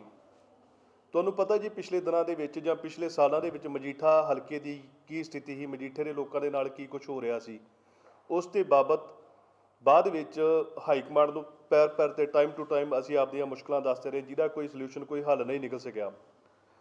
ਬਾਅਦ ਵਿੱਚ ਜਦੋਂ ਪਤਾ ਲੱਗਾ ਜੀ ਐਸਸੀ ਭਾਈਚਾਰੇ ਨੂੰ ਲੈ ਕੇ, ਐਸੀ ਭਾਈਚਾਰੇ ਨੂੰ ਖੁਸ਼ ਕਰਨ ਲਈ ਕਾਂਗਰਸ ਹਾਈ ਕਮਾਂਡ ਨੇ ਸਰਦਾਰ ਚਰਨਜੀਤ ਸਿੰਘ ਚੰਨੀ ਨੂੰ ਆਪਣਾ ਮੁੱਖ ਮੰਤਰੀ ਬਣਾ ਦਿੱਤਾ। ਮੁੱਖ ਮੰਤਰੀ ਬਣਾਉਣ ਤੋਂ ਬਾਅਦ ਜੋ ਸਥਿਤੀਆਂ ਬਾਅਦ ਵਿੱਚ ਨਵਜੋਤ ਸਿੰਘ ਸਿੱਧੂ ਪਾਰਟੀ ਪ੍ਰਧਾਨ ਵੱਲੋਂ ਸਾਹਮਣੇ ਕੀਤੀਆਂ ਗਈਆਂ, ਪੇਸ਼ ਕੀਤੀਆਂ ਗਈਆਂ, ਕਿਹੜੇ ਤਰੀਕੇ ਦੇ ਨਾਲ ਉਹ ਉਹਨਾਂ ਨੂੰ ਚੱਲਣ ਨਹੀਂ ਸੀ ਦੇ ਰਹੇ, ਕਿਹੜੇ ਤਰੀਕੇ ਦੇ ਨਾਲ ਉਹ ਉਹਨਾਂ ਦੇ ਕੰਮਾਂ ਦੇ ਵਿੱਚ ਰੁਕਾਵਟ ਪਾ ਰਹੇ ਸੀ, ਉਸ ਦੇ ਬਾਬਤ ਪ੍ਰੈਸ ਕਲੱਬ ਚੰਡੀਗੜ੍ਹ ਦੇ ਵਿੱਚ 26 ਅਕਤੂਬਰ ਨੂੰ ਅਸੀਂ ਇੱਕ ਪ੍ਰੈਸ ਮੀਟਿੰਗ ਰੱਖੀ। ਪ੍ਰੈਸ ਕਾਨਫਰੰਸ ਦੇ ਜ਼ਰੀਏ ਆਪਣਾ ਮੈਸੇਜ ਹਾਈ ਕਮਾਂਡ ਤੱਕ ਪਹੁੰਚਾਉਣ ਦੀ ਕੋਸ਼ਿਸ਼ ਕੀਤੀ। ਉਹ ਮੈਸੇਜ ਇਹ ਸੀ ਕਿ ਜੇ ਤੁਸੀਂ ਐਸੀ ਭਾਈਚਾਰੇ ਦਾ ਸੀਐਮ ਅਨਾਉਂਸ ਕਰਕੇ ਉਸ ਨੂੰ ਬਣਾ ਦਿੱਤਾ ਤੇ ਹੁਣ ਉਸ ਨੂੰ ਹਟਾ ਕੇ ਸਿੱਧੂ ਜਾਂ 2022 ਦੇ ਵਿੱਚ ਨਵਾਂ ਸੀਐਮ ਫੇਸ ਕਿਉਂ ਬਣਾ ਰਹੇ ਹੋ? ਕਿਉਂ ਤੁਸੀਂ ਆਪ ਹੀ ਕਹਿ ਰਹੇ ਸੀ ਕਿ ਦੂਜੀਆਂ ਪਾਰਟੀਆਂ ਐਸੀ ਫੇਸ ਨੂੰ ਅੱਗੇ ਲਿਆਉਣ ਦੀ ਗੱਲ ਕਰ ਰਹੀਆਂ। ਕੋਈ ਕਹਿ ਰਿਹਾ ਡਿਪਟੀ ਸੀਐਮ ਬਣਾਵਾਂਗੇ, ਕੋਈ ਕਹਿ ਰਿਹਾ ਸੀਐਮ ਬਣਾਵਾਂਗੇ, ਲੇਕਿਨ ਕਾਂਗਰਸ ਕਹਿ ਰਹੀ ਵੀ ਅਸੀਂ ਉਸ ਚੀਜ਼ ਨੂੰ ਪੂਰਾ ਕਰ ਦਿੱਤਾ। ਸਾਡਾ ਉਹਨਾਂ ਨੂੰ ਸਵਾਲ ਸੀ, ਬੇਨਤੀ ਸੀ, ਜੇ ਤੁਸੀਂ ਇਹ ਚੀਜ਼ ਸਾਡੇ ਲਈ ਕੀਤੀ, ਐਸੀ ਭਾਈਚਾਰੇ ਨੂੰ ਮਾਣ ਦਿੱਤਾ, ਕੀ ਉਹ ਸਿਰਫ 3 ਮਹੀਨੇ ਲਈ ਦਿੱਤਾ ਕਿ 2022 ਲਈ ਵੀ ਉਹ ਚੀਜ਼ ਸਟੈਂਡ ਕਰੋਗੇ? ਸੀਨੀਅਰ ਲੀਡਰਸ਼ਿਪ ਦਾ ਇਹੀ ਮੈਸੇਜ ਸੀ ਕਿ 2022 ਦੇ ਵਿੱਚ ਵੀ ਕਾਂਗਰਸ ਵਿੱਚ ਐਸੀ ਫੇਸ ਹੀ ਹੋਏਗਾ, ਚਾਹੇ ਉਹ ਚੰਨੀ ਜੀ ਹੁੰਦੇ ਆ ਜਾਂ ਕੋਈ ਹੋਰ ਹੁੰਦਾ। ਲੇਕਿਨ ਉਸ ਤੋਂ ਬਾਅਦ ਸ਼੍ਰੀਮਤੀ ਸੋਨੀਆ ਗਾਂਧੀ ਜੀ ਵੱਲੋਂ ਇੱਕ ਮੈਸੇਜ ਆਉਂਦਾ ਕਿ ਮੈਂ ਪਾਰਟੀ ਨੂੰ ਵਿਵਾਦਾਂ ਦੇ ਵਿੱਚ ਨਹੀਂ ਲੈ ਜਾਣਾ ਚਾਹੁੰਦੀ, ਇਸ ਕਰਕੇ ਜਿਹੜਾ 22 ਦਾ ਫੇਸ ਹੋਊਗਾ ਇਲੈਕਸ਼ਨ ਤੋਂ ਬਾਅਦ ਅਨਾਉਂਸ ਕੀਤਾ ਜਾਊਗਾ। ਫਿਰ ਮੈਂ ਉਹ ਦੁਬਾਰੇ ਗੱਲ ਕਰ ਰਿਹਾ, ਉਸ ਦੇ ਮਕਸਦ ਦੇ ਨਾਲ ਜਿਹੜੀ 26 ਅਕਤੂਬਰ ਨੂੰ ਇੱਕ ਪ੍ਰੈਸ ਕਾਨਫਰੰਸ ਚੰਡੀਗੜ੍ਹ ਦੇ ਵਿੱਚ ਰੱਖੀ ਸੀ, ਉਹਦੇ ਜ਼ਰੀਏ ਹਾਈ ਕਮਾਂਡ ਨੂੰ ਇੱਕ ਬੇਨਤੀ, ਇੱਕ ਮੈਸੇਜ, ਇੱਕ ਸੁਝਾਅ ਦਿੱਤਾ ਕਿ ਜਿਵੇਂ 1984 ਦੇ ਵਿੱਚ ਪੰਜਾਬ ਦੇ ਨਾਲ ਕਾਂਗਰਸ ਹਾਈ ਕਮਾਂਡ ਵੱਲੋਂ ਉਹ ਭਾਣਾ ਜਾਂ ਉਹਦੀ ਗਵਰਨਮੈਂਟ ਦੇ ਵਿੱਚ, ਉਹ ਸਰਕਾਰ ਦੇ ਟਾਈਮ ਦੇ ਵਿੱਚ ਉਹ ਭਾਣਾ ਪੰਜਾਬ ਔਰ ਸਿੱਖਾਂ ਦੇ ਨਾਲ ਵਾਪਰਿਆ, ਜੇ ਇਹ ਚੀਜ਼ ਤੁਸੀਂ ਕਰਕੇ ਐਸੀ ਫੇਸ ਨੂੰ ਅਨਾਉਂਸ ਕਰਕੇ ਐਸੀ ਮੋਢੇ 'ਤੇ ਰੱਖ ਕੇ ਬੰਦੂਕ ਚਲਾ ਕੇ ਆਪਣੀ ਗਵਰਨਮੈਂਟ ਬਣਾਉਂਦੇ ਜੇ ਔਰ ਰਿਜ਼ਲਟ ਤੋਂ ਬਾਅਦ ਆਪਣਾ ਫੈਸਲਾ ਵਾਪਸ ਲੈਂਦੇ ਜੇ ਔਰ ਇਹ ਸਾਡੇ ਨਾਲ ਦੂਜੀ ਵਾਰ ਧੋਖਾ ਹੋਊਗਾ। ਉਹ ਸਿਰਫ ਇੱਕ ਮੈਸੇਜ ਸੀ, ਇੱਕ ਸੁਝਾਅ ਸੀ। ਪਾਰਟੀ ਦਾ ਵਫਾਦਾਰ ਸਾਥੀ ਹੋਣ ਦੇ ਨਾਤੇ ਮੇਰਾ ਔਰ ਸਾਡੇ ਸਾਥੀਆਂ ਦਾ, ਸਮੁੱਚੇ ਸਾਥੀਆਂ ਦਾ ਫਰਜ਼ ਬਣਦਾ ਸੀ ਕਿ ਪਾਰਟੀ ਨੂੰ ਅਸੀਂ ਆਪਣੀ ਰਾਏ ਦਈਏ, ਕਿਉਂਕਿ 22 ਦੀ ਇਲੈਕਸ਼ਨ ਸਿਰ ਦੇ ਉੱਤੇ ਆ। ਸੱਚਖੰਡ ਸ੍ਰੀ ਦਰਬਾਰ ਸਾਹਿਬ ਵਿਖੇ ਹੋਈ ਬੇਅਦਬੀ ਦੀ ਘਟਨਾ ਤੋਂ ਬਾਅਦ ਇੱਕ ਵਾਰ ਫਿਰ ਤੋਂ ਸਿਆਸਤ ਪੂਰੀ ਤਰ੍ਹਾਂ ਨਾਲ ਗਰਮਾਉਂਦੀ ਹੋਈ ਨਜ਼ਰ ਆ ਰਹੀ ਹੈ। ਸੱਚਖੰਡ ਸ੍ਰੀ ਦਰਬਾਰ ਸਾਹਿਬ ਮੰਜੀ ਸਾਹਿਬ ਦੀਵਾਨ ਹਾਲ ਹੀ ਦੇ ਵਿੱਚ ਸ਼੍ਰੋਮਣੀ ਅਕਾਲੀ ਦਲ ਵੱਲੋਂ ਪੰਥਕ ਇਕੱਠ ਸੱਦਿਆ ਗਿਆ ਅਤੇ ਉਸ ਵਿੱਚ ਪੰਜਾਬ ਦੇ 5 ਵਾਰ ਬਣ ਚੁੱਕੇ ਮੁੱਖ ਮੰਤਰੀ ਸਰਦਾਰ ਪ੍ਰਕਾਸ਼ ਸਿੰਘ ਬਾਦਲ ਮੁੱਖ ਤੌਰ ਤੇ ਪਹੁੰਚੇ। ਇਸ ਦੌਰਾਨ ਪੱਤਰਕਾਰਾਂ ਨਾਲ ਗੱਲਬਾਤ ਕਰਦਿਆਂ ਸੁਖਬੀਰ ਸਿੰਘ ਬਾਦਲ ਨੇ ਕਿਹਾ ਕਿ ਪੰਜਾਬ ਸਰਕਾਰ ਕੇਂਦਰ ਨਾਲ ਮਿਲ ਕੇ ਲਗਾਤਾਰ ਪੰਜਾਬ ਵਿੱਚ ਹੋ ਰਹੇ ਵੱਡੇ ਹਮਲਿਆਂ ਦੇ ਦੋਸ਼ੀਆਂ ਦੇ ਸਬੂਤ ਮਿਟਾਉਣ ਤੇ ਲੱਗੀ ਹੈ। ਉਹਨਾਂ ਨੇ ਕਿਹਾ ਕਿ ਜੋ ਨੇਤਾ ਭਾਜਪਾ ਦੇ ਵਿੱਚ ਸ਼ਾਮਲ ਹੋ ਰਹੇ ਨੇ ਉਹਨਾਂ ਨੇਤਾਵਾਂ ਨੂੰ 800 ਕਿਸਾਨਾਂ ਦੀ ਸ਼ਹੀਦੀ ਦੀ ਲਾਜ ਨਹੀਂ। ਉਹਨਾਂ ਨੇ ਕਿਹਾ ਕਿ ਅਗਰ ਅਕਾਲੀ ਦਲ ਦੇ ਲੋਕ ਭਾਜਪਾ ਵਿੱਚ ਸ਼ਾਮਲ ਹੋਣਾ ਚਾਹੁੰਦੇ ਨੇ ਤਾਂ ਉਹ ਕਿਸਾਨਾਂ ਦੀ ਲਾਸ਼ ਤੇ ਪੈਰ ਰੱਖ ਕੇ ਜਾ ਸਕਦੇ ਨੇ। ਭਾਜਪਾ ਅਤੇ ਇਸ ਦੇ ਅੱਗੇ ਪੱਤਰਕਾਰਾਂ ਦੇ ਸਵਾਲ ਦਾ ਜਵਾਬ ਦਿੰਦਿਆਂ ਉਹਨਾਂ ਨੇ ਕਿਹਾ ਕਿ ਜੋ ਮਨਜਿੰਦਰ ਸਿੰਘ ਸਿਰਸਾ ਦੁਆਰਾ ਦਿੱਲੀ ਗੁਰਦੁਆਰਾ ਪ੍ਰਬੰਧਕ ਕਮੇਟੀ ਦਾ ਅਸਤੀਫਾ ਵਾਪਸ ਲੈ ਰਹੇ ਨੇ, ਇਸ ਤੋਂ ਭਾਜਪਾ ਦੀ ਮਨਸਾ ਸਾਫ਼ ਲੱਗਦੀ ਹੈ ਕਿ ਉਹ ਗੁਰਦੁਆਰਿਆਂ ਤੇ ਉੱਤੇ ਆਪਣਾ ਕਬਜ਼ਾ ਕਰਨਾ ਚਾਹੁੰਦੀ ਹੈ। ਇਸ ਦੇ ਨਾਲ ਉਹਨਾਂ ਨੇ ਕਿਹਾ ਕਿ ਜੋ ਪਿਛਲੇ ਦਿਨੀ ਸੱਚਖੰਡ ਸ੍ਰੀ ਦਰਬਾਰ ਸਾਹਿਬ ਵਿੱਚ ਮੰਦਭਾਗੀ ਘਟਨਾ ਵਾਪਰੀ ਹੈ ਉਸ ਤੇ ਸਰਕਾਰ ਨੇ ਵੀ ਸਿੱਟਾ ਬਣਾਈ ਸੀ ਅਤੇ ਉਹ ਸਰਕਾਰ ਦੀ ਸਿੱਟ ਕਿੱਥੋਂ ਤੱਕ ਪਹੁੰਚੀ ਹੈ ਇਸ ਦਾ ਅਜੇ ਤੱਕ ਕੋਈ ਪਤਾ ਨਹੀਂ ਚੱਲ ਸਕਿਆ। ਅੱਜ ਸਮੁੱਚੇ ਖਾਲਸਾ ਪੰਥ ਦਾ ਪੰਥਕ ਇਕੱਠ ਸੀ ਜੋ ਬੇਅਦਬੀਆਂ ਹੋਈਆਂ ਪੰਜਾਬ ਵਿੱਚ ਦਰਬਾਰ ਸਾਹਿਬ ਹੋਈ ਹੈ ਉਹਦੇ ਰੋਸ ਵਿੱਚ ਸਿੱਖ ਸੰਗਤ ਦਾ ਇਕੱਠ ਹੋਇਆ ਸ਼੍ਰੀ ਅਕਾਲ ਤਖਤ ਸਾਹਿਬ ਦੀ ਅਗਵਾਈ ਹੇਠ। ਤੇ ਜਿਹੜਾ ਅਸੀਂ ਰੋਸ ਕਰ ਰਹੇ ਹਾਂ ਕਿ ਪੰਜਾਬ ਸਰਕਾਰ ਐਂ ਲੱਗਦਾ ਹੈ ਕਿ ਆ ਬੜਾ ਜੋ ਹੋਇਆ ਸਾਜ਼ਿਸ਼ ਤਹਿਤ ਹੋਇਆ, ਦੋਸ਼ੀਆਂ ਨੂੰ ਫੜਨ ਦੀ ਬਜਾਏ ਪ੍ਰੂਫ ਮਿਟਾਏ ਜਾ ਰਹੇ ਆ ਪੁਲਿਸ ਤੋਂ। ਇੱਕ ਡੀਐਸਪੀ ਲੈਵਲ ਦੀ SIT ਬਣਾਉਣਾ ਕਲੀਅਰ ਹੈ ਕਿ ਕਾਂਗਰਸ ਸਰਕਾਰ ਇਨਸਾਫ ਨਹੀਂ ਦੇਣਾ ਚਾਹੁੰਦੇ। ਜੇ ਇਨਸਾਫ ਨਹੀਂ ਦੇਣਾ ਚਾਹੁੰਦੀ, ਸਾਰੇ ਸਬੂਤ ਮਿਟਾਉਣਾ ਚਾਹੁੰਦੀ ਹੈ, ਇਹਦਾ ਮਤਲਬ ਕਿ ਉਹ ਸਾਜ਼ਿਸ਼ ਪਿੱਛੇ ਹੈ। ਮੈਂ ਪੁੱਛਣਾ ਚਾਹੁੰਦਾ ਪੰਜਾਬ ਸਰਕਾਰ ਤੋਂ, ਕਿੰਨੇ ਦਿਨ ਹੋ ਗਏ? 48 ਘੰਟੇ ਕਿਹਾ, ਉਹਦੇ ਬਾਅਦ ਇੱਕ ਛੋਟੀ DSP ਦੀ ਕਮੇਟੀ ਬਣਾਤੀ, ਇੱਕ ਵਾਰ ਵੀ SGPC ਕੋਲੇ ਨਹੀਂ ਆਏ ਪਤਾ ਕਰਨ ਵਾਸਤੇ, ਇੱਕ ਰਿਕਾਰਡ ਵੀ ਪੁੱਛਣ ਨਹੀਂ ਆਏ ਪਤਾ ਕਰਨ ਵਾਸਤੇ ਕਿ ਕੀ ਹੋਇਆ ਇੱਥੇ। ਆਹ ਤਾਂ ਇਹਨਾਂ ਦੀ ਸੋਚ ਹੈ। ਪਿਛਲੇ 5 ਸਾਲਾਂ ਜਿੰਨੀਆਂ ਬੇਅਦਬੀਆਂ ਹੋਈਆਂ ਉਹ ਤੋਂ ਪਹਿਲੇ ਹੋਈਆਂ, ਕਾਂਗਰਸ ਨੇ ਸਾਜ਼ਿਸ਼ ਖੇਡੀ, ਦੁਸ਼ਮਣਾਂ ਨੂੰ ਦੋਸ਼ੀਆਂ ਨੂੰ ਫੜਨ ਦੀ ਬਜਾਏ ਪੋਲਿਟਿਕਸ ਖੇਡਿਆ। ਹੁਣ ਤਾਂ ਐਂ ਲੱਗਦਾ ਹੈ ਕਿ ਬੜੀ ਗਿਣੀ ਮਿਨੀ ਸਾਜ਼ਿਸ਼ ਨਾਲ ਆਹ ਸਾਰਾ ਕੀਤਾ ਜਾ ਰਿਹਾ ਹੈ ਤੇ ਸਰਕਾਰ ਉਹਨੂੰ ਕਵਰ ਅਪ ਕਰ ਲਈ ਹੈ। ਪੰਜਾਬ ਦੀ ਸਿਆਸਤ ਵਿੱਚ ਪ੍ਰਕਾਸ਼ ਸਿੰਘ ਬਾਦਲ ਵੱਲੋਂ ਸ਼੍ਰੋਮਣੀ ਅਕਾਲੀ ਦਲ ਨੂੰ ਮਜ਼ਬੂਤ ਕਰਨ ਲਈ ਹਰ ਇੱਕ ਹੀਲਾ ਤੇ ਵਸੀਲਾ ਵਰਤਿਆ ਜਾ ਰਿਹਾ। ਉੱਥੇ ਹੀ ਉਹਨਾਂ ਵੱਲੋਂ ਸੱਚਖੰਡ ਸ੍ਰੀ ਦਰਬਾਰ ਸਾਹਿਬ ਦੇ ਮੰਜੀ ਸਾਹਿਬ ਦੀਵਾਨ ਹਾਲ ਵਿੱਚ ਰਖਾਏ ਗਏ ਪਾਠ ਦੇ ਭੋਗ ਦੇ ਉਪਰੰਤ ਪੱਤਰਕਾਰਾਂ ਨਾਲ ਗੱਲਬਾਤ ਕਰਦੇ ਹੋਏ ਦੱਸਿਆ ਗਿਆ ਕਿ ਪੰਜਾਬ ਦੇ ਮੁੱਖ ਮੰਤਰੀ ਚਰਨਜੀਤ ਸਿੰਘ ਚੰਨੀ ਭੰਗੜੇ ਪਾ ਰਹੇ ਨੇ ਅਤੇ ਦੂਸਰੇ ਪਾਸੇ ਗੁਰੂ ਸਾਹਿਬ ਦੀ ਬੇਅਦਬੀ ਹੋ ਰਹੀ ਹੈ। ਉਹਨਾਂ ਨੇ ਦੱਸਿਆ ਕਿ ਪੰਜਾਬ 'ਚ ਲਾਅ ਐਂਡ ਆਰਡਰ ਦੀ ਸਥਿਤੀ ਵੱਧ ਤੋਂ ਬੱਤਰ ਹੁੰਦੀ ਜਾ ਰਹੀ ਅਤੇ ਪੰਜਾਬ ਵਿੱਚ ਸਰਕਾਰ ਨਾਮਕ ਚੀਜ਼ ਕੋਈ ਵੀ ਚੀਜ਼ ਨਜ਼ਰ ਨਹੀਂ ਆ ਰਹੀ। ਬਿਕਰਮ ਮਜੀਠੀਆ ਦੇ ਖਿਲਾਫ ਹੋਏ ਮਾਮਲੇ ਤੇ ਬੋਲਦੇ ਉਹਨਾਂ ਨੇ ਕਿਹਾ ਕਿ ਸਿਰਫ ਤੇ ਸਿਰਫ ਸਿਆਸਤ ਦਾ ਭਰਿਆ ਹੀ ਮਾਮਲਾ ਦਰਜ ਕੀਤਾ ਗਿਆ, ਇਸ ਨਾਲ ਹਰ ਕੋਈ ਕਿਸੇ ਦਾ ਵੀ ਲੈਣਾ ਦੇਣਾ ਨਹੀਂ। ਪ੍ਰਕਾਸ਼ ਸਿੰਘ ਬਾਦਲ ਨੇ ਦੋਸ਼ ਦੇ ਪ੍ਰਧਾਨ ਮੰਤਰੀ ਨਰਿੰਦਰ ਮੋਦੀ ਦੀ 5 ਤਰੀਕ ਨੂੰ ਹੋਣ ਵਾਲੀ ਰੈਲੀ ਤੇ ਬੋਲਦੇ ਕਿਹਾ ਕਿ ਹਰੇਕ ਵਿਅਕਤੀ ਦਾ ਜਮਹੂਰੀ ਹੱਕ ਬਣਦਾ ਹੈ, ਉਹ ਕਿਸੇ ਵੀ ਪਾਰਟੀ ਵਿੱਚ ਜਾ ਸਕਦੇ ਨੇ ਅਤੇ ਕਿਸੇ ਵੀ ਪਾਰਟੀ ਨੂੰ ਛੱਡ ਸਕਦੇ ਨੇ ਅਤੇ ਇਸ ਉੱਤੇ ਨਹੀਂ ਜਵਾਬ ਦੇਣਾ ਚਾਹੁੰਦੇ ਕਿ ਕੌਣ ਵਿਅਕਤੀ ਆਪਣੀ ਪਾਰਟੀ ਨੂੰ ਛੱਡਿਆ ਜਾਂਦਾ ਹੈ। ਦੇਖੋ ਇਹਨਾਂ ਦੀ ਨੀਤ ਹੀ ਹੈ ਨਹੀਂ, ਇਹ ਤਾਂ ਚੰਨੀ ਤਾਂ ਭੰਗੜੇ ਪਾਉਂਦਾ ਫਿਰਦਾ ਹੈ। ਜੋ ਤੁਹਾਡੇ ਪਿਓ ਤੇ ਹਮਲਾ ਹੋਇਆ ਹੋਵੇ ਤੁਸੀਂ ਭੰਗੜੇ ਪਾ ਸਕਦੇ ਹੋ। ਇਹਨਾਂ ਨੂੰ ਦਰਦ ਹੀ ਕੋਈ ਨਹੀਂ। ਇਹਦੇ ਨਾ ਕੋਈ ਸੈਂਟਰ ਗਵਰਨਮੈਂਟ ਕੁਛ ਕਰ ਰਹੀ ਹੈ ਨਾ ਸਟੇਟ ਗਵਰਨਮੈਂਟ। ਚੋਣਾਂ ਇਕੱਲਾ ਚੋਣਾਂ ਨੂੰ ਨਹੀਂ, ਦੇਖੋ ਉਹਨਾਂ ਦੇ ਮਨਸੂਬੇ ਬੜੇ ਭੈੜੇ ਹੈ। ਉਹ ਅਖੀਰ ਨੂੰ ਗੁਰਦੁਆਰਿਆਂ 'ਤੇ ਕਬਜ਼ਾ ਕਰਨਾ ਚਾਹੁੰਦੇ। ਇਹ ਜਿੱਤ ਲਈਏ ਤਾਂ ਫਿਰ ਗੁਰਦੁਆਰਿਆਂ 'ਤੇ ਕਬਜ਼ਾ ਕਰੀਏ ਤੇ ਕੀ ਕਦੇ ਕੁਛ ਜਿਹੜੇ ਆਮ ਆਦਮੀ ਹੈ ਜਾਂ ਕਾਂਗਰਸ ਹੈ ਉਹਦਾ ਕਬਜ਼ਾ ਹੋ ਜਾ ਗੁਰਦੁਆਰਿਆਂ 'ਤੇ ਤਾਂ ਫਿਰ ਤਾਂ ਇੰਦਰਾ ਗਾਂਧੀ ਜਿੰਦਾਬਾਦ ਤੇ ਕੇਸਰੀ ਵਾਲਾ ਜਿੰਦਾਬਾਦ ਕਰਨਗੇ। ਗੁਰੂ ਦਾ ਕਿਸੇ ਨੇ ਨਾਂ ਨਹੀਂ ਜੀ। ਅਸੀਂ ਬਹੁਤ ਨਾਜ਼ੁਕ ਤੌਰ 'ਤੇ ਪ੍ਰੈਸ ਵਾਲਿਆਂ ਨੂੰ ਮੈਂ ਬੇਨਤੀ ਕਰਦਾ ਕਿ ਉਹ ਵੀ ਸਮਝਣ ਕਿ ਅਮਨ ਸ਼ਾਂਤੀ ਵੀ ਕੋਈ ਨਹੀਂ ਰਿਹਾ, ਗੁਰਦੁਆਰਾ ਸਾਹਿਬਾਨ 'ਤੇ ਵੀ ਹਮਲੇ ਹੋ ਰਹੇ ਹੈ ਔਰ ਸਭ ਪਾਸੋਂ ਬਹੁਤ ਬੁਰਾ ਹਾਲ ਹੈ। 44 ਸਾਲ ਕਾਂਗਰਸ ਵਿੱਚ ਆਪਣੀ ਸੇਵਾ ਦੇਣ ਤੋਂ ਬਾਅਦ ਕਾਂਗਰਸ ਪਾਰਟੀ ਦੇ ਸੀਨੀਅਰ ਨੇਤਾ ਸੁਖਜਿੰਦਰ ਰਾਜ ਸਿੰਘ ਲਾਲੀ ਮਜੀਠੀਆ ਵੱਲੋਂ ਬੀਤੇ ਦਿਨ ਆਮ ਆਦਮੀ ਪਾਰਟੀ ਦਾ ਝਾੜੂ ਫੜਿਆ ਗਿਆ, ਜਿਸ ਤੋਂ ਬਾਅਦ ਉਹਨਾਂ ਵੱਲੋਂ ਟਿਕਟ ਮਿਲਣ ਤੋਂ ਬਾਅਦ ਪ੍ਰਚਾਰ ਸ਼ੁਰੂ ਕਰ ਦਿੱਤਾ ਗਿਆ। ਲਾਲ ਮਜੀਠੀਆ ਨੇ ਗੱਲਬਾਤ ਕਰਦੇ ਹੋਏ ਦੱਸਿਆ ਕਿ ਇਸ ਵਾਰ ਉਹਨਾਂ ਦੀ ਲੜਾਈ ਬਿਕਰਮ ਮਜੀਠੀਆ ਦੇ ਨਾਲ ਨਹੀਂ ਬਲਕਿ ਉਹਨਾਂ ਦੇ ਭਰਾ ਜੋ ਕਿ ਕਾਂਗਰਸ ਤੋਂ ਟਿਕਟ ਦੇ ਚਾਹਵਾਨ ਨੇ ਉਹਨਾਂ ਨਾਲ ਹੋਏਗੀ। ਬੀਤੇ ਦਿਨ ਬਿਕਰਮ ਸਿੰਘ ਮਜੀਠੀਆ ਦੇ ਪੋਸਟਰ ਅੰਮ੍ਰਿਤਸਰ ਵਿੱਚ ਗੁੰਮਸ਼ੁਦਗੀ ਦੇ ਲੱਗੇ ਹੋਏ ਨੇ ਤੇ ਬੋਲਦੇ ਹੋਏ ਕਿਹਾ ਗਿਆ ਕਿ ਇਹ ਸਿਰਫ ਕਾਂਗਰਸ ਦੇ ਅਕਾਲੀ ਲੋਕਾਂ ਨੂੰ ਮੂਰਖ ਬਣਾਉਣ ਲਈ ਡਰਾਮਾ ਕਰ ਰਹੇ ਨੇ। ਉਹਨਾਂ ਨੇ ਬੋਲਦੇ ਹੋਏ ਕਿਹਾ ਕਿ ਅਗਰ ਬਿਕਰਮ ਮਜੀਠੀਆ ਨੂੰ ਹੁਣ ਨਹੀਂ ਫੜਿਆ ਜਾਂਦਾ ਤਾਂ ਆਮ ਆਦਮੀ ਪਾਰਟੀ ਦੀ ਸਰਕਾਰ ਆਉਣ ਤੇ ਬਿਕਰਮ ਮਜੀਠੀਆ ਉੱਪਰ ਕਾਰਵਾਈ ਕੀਤੀ ਜਾਏਗੀ। ਉੱਥੇ ਹੀ ਸੁਖਜਿੰਦਰ ਰਾਜ ਸਿੰਘ ਲਾਲ ਮਜੀਠੀਆ ਨੇ ਕਿਹਾ ਕਿ ਅਗਰ ਮਜੀਠਾ ਹਲਕੇ ਦੇ ਵਿੱਚ ਇਸ ਵਾਰ ਕੋਈ ਜਿੱਤੇਗਾ ਤਾਂ ਉਹ ਆਮ ਆਦਮੀ ਪਾਰਟੀ ਹੋਏਗੀ। ਮੈਨੂੰ ਬਹੁਤ ਹੀ ਚੰਗਾ ਹੰਗਾਰਾ ਮਿਲਿਆ ਜੀ ਵਰਕਰਾਂ ਦੇ ਕੋਲੋਂ, ਔਰ ਜਿਸ ਤਰ੍ਹਾਂ ਮੈਂ ਆਸ ਕਰਦਾ ਸੀ ਉਸ ਤੋਂ ਵੀ ਜ਼ਿਆਦਾ ਬਿਹਤਰ ਰਿਸਪੌਂਸ ਮੈਨੂੰ ਜਦੋਂ ਮੈਂ ਇੱਥੇ ਆਇਆ ਤੇ ਮਿਲਿਆ। ਇਹਦੇ 'ਚ ਮੈਂ ਆਪਣੇ ਸਾਰੇ ਸਾਥੀਆਂ ਨੂੰ ਜਿਨ੍ਹਾਂ ਨਾਲ ਮੈਂ ਲਗਭਗ ਸਲਾਹ ਮਸ਼ਵਰਾ ਕੀਤਾ, ਉਹਨਾਂ ਸਾਰਿਆਂ ਨੂੰ ਲੈ ਕੇ ਹਰ ਪਿੰਡ ਦੇ ਵਿੱਚ ਜਾਵਾਂਗੇ, ਕੋਨੇ 'ਚ ਜਾਵਾਂਗੇ, ਨੁੱਕੜ ਮੀਟਿੰਗਸ ਕਰਾਂਗੇ। ਔਰ ਜੇ ਲੋਕ ਖੁਦ ਹੀ ਰਵਾਇਤੀ ਪਾਰਟੀਆਂ ਤੋਂ ਇੰਨੇ ਪਰੇਸ਼ਾਨ ਨੇ ਕਿ ਉਹਨਾਂ ਨੂੰ ਨਵਾਂ ਇੱਕ ਵਿਕਲਪ ਚਾਹੀਦਾ ਸੀ, ਔਰ ਜਿਹਦੇ 'ਚ ਵਿਸ਼ੇਸ਼ ਤੌਰ 'ਤੇ ਨੌਜਵਾਨਾਂ ਦੀ ਬਹੁਤ ਵੱਡੀ ਭੂਮਿਕਾ ਹੋਏਗੀ ਇਸ ਇਲੈਕਸ਼ਨ ਦੇ ਵਿੱਚ। ਔਰ ਤੁਸੀਂ ਉਹ ਮਜੀਠੇ 'ਚ ਇਸ ਵਾਰ ਦੇਖਣ ਨੂੰ ਮਿਲੇਗੀ।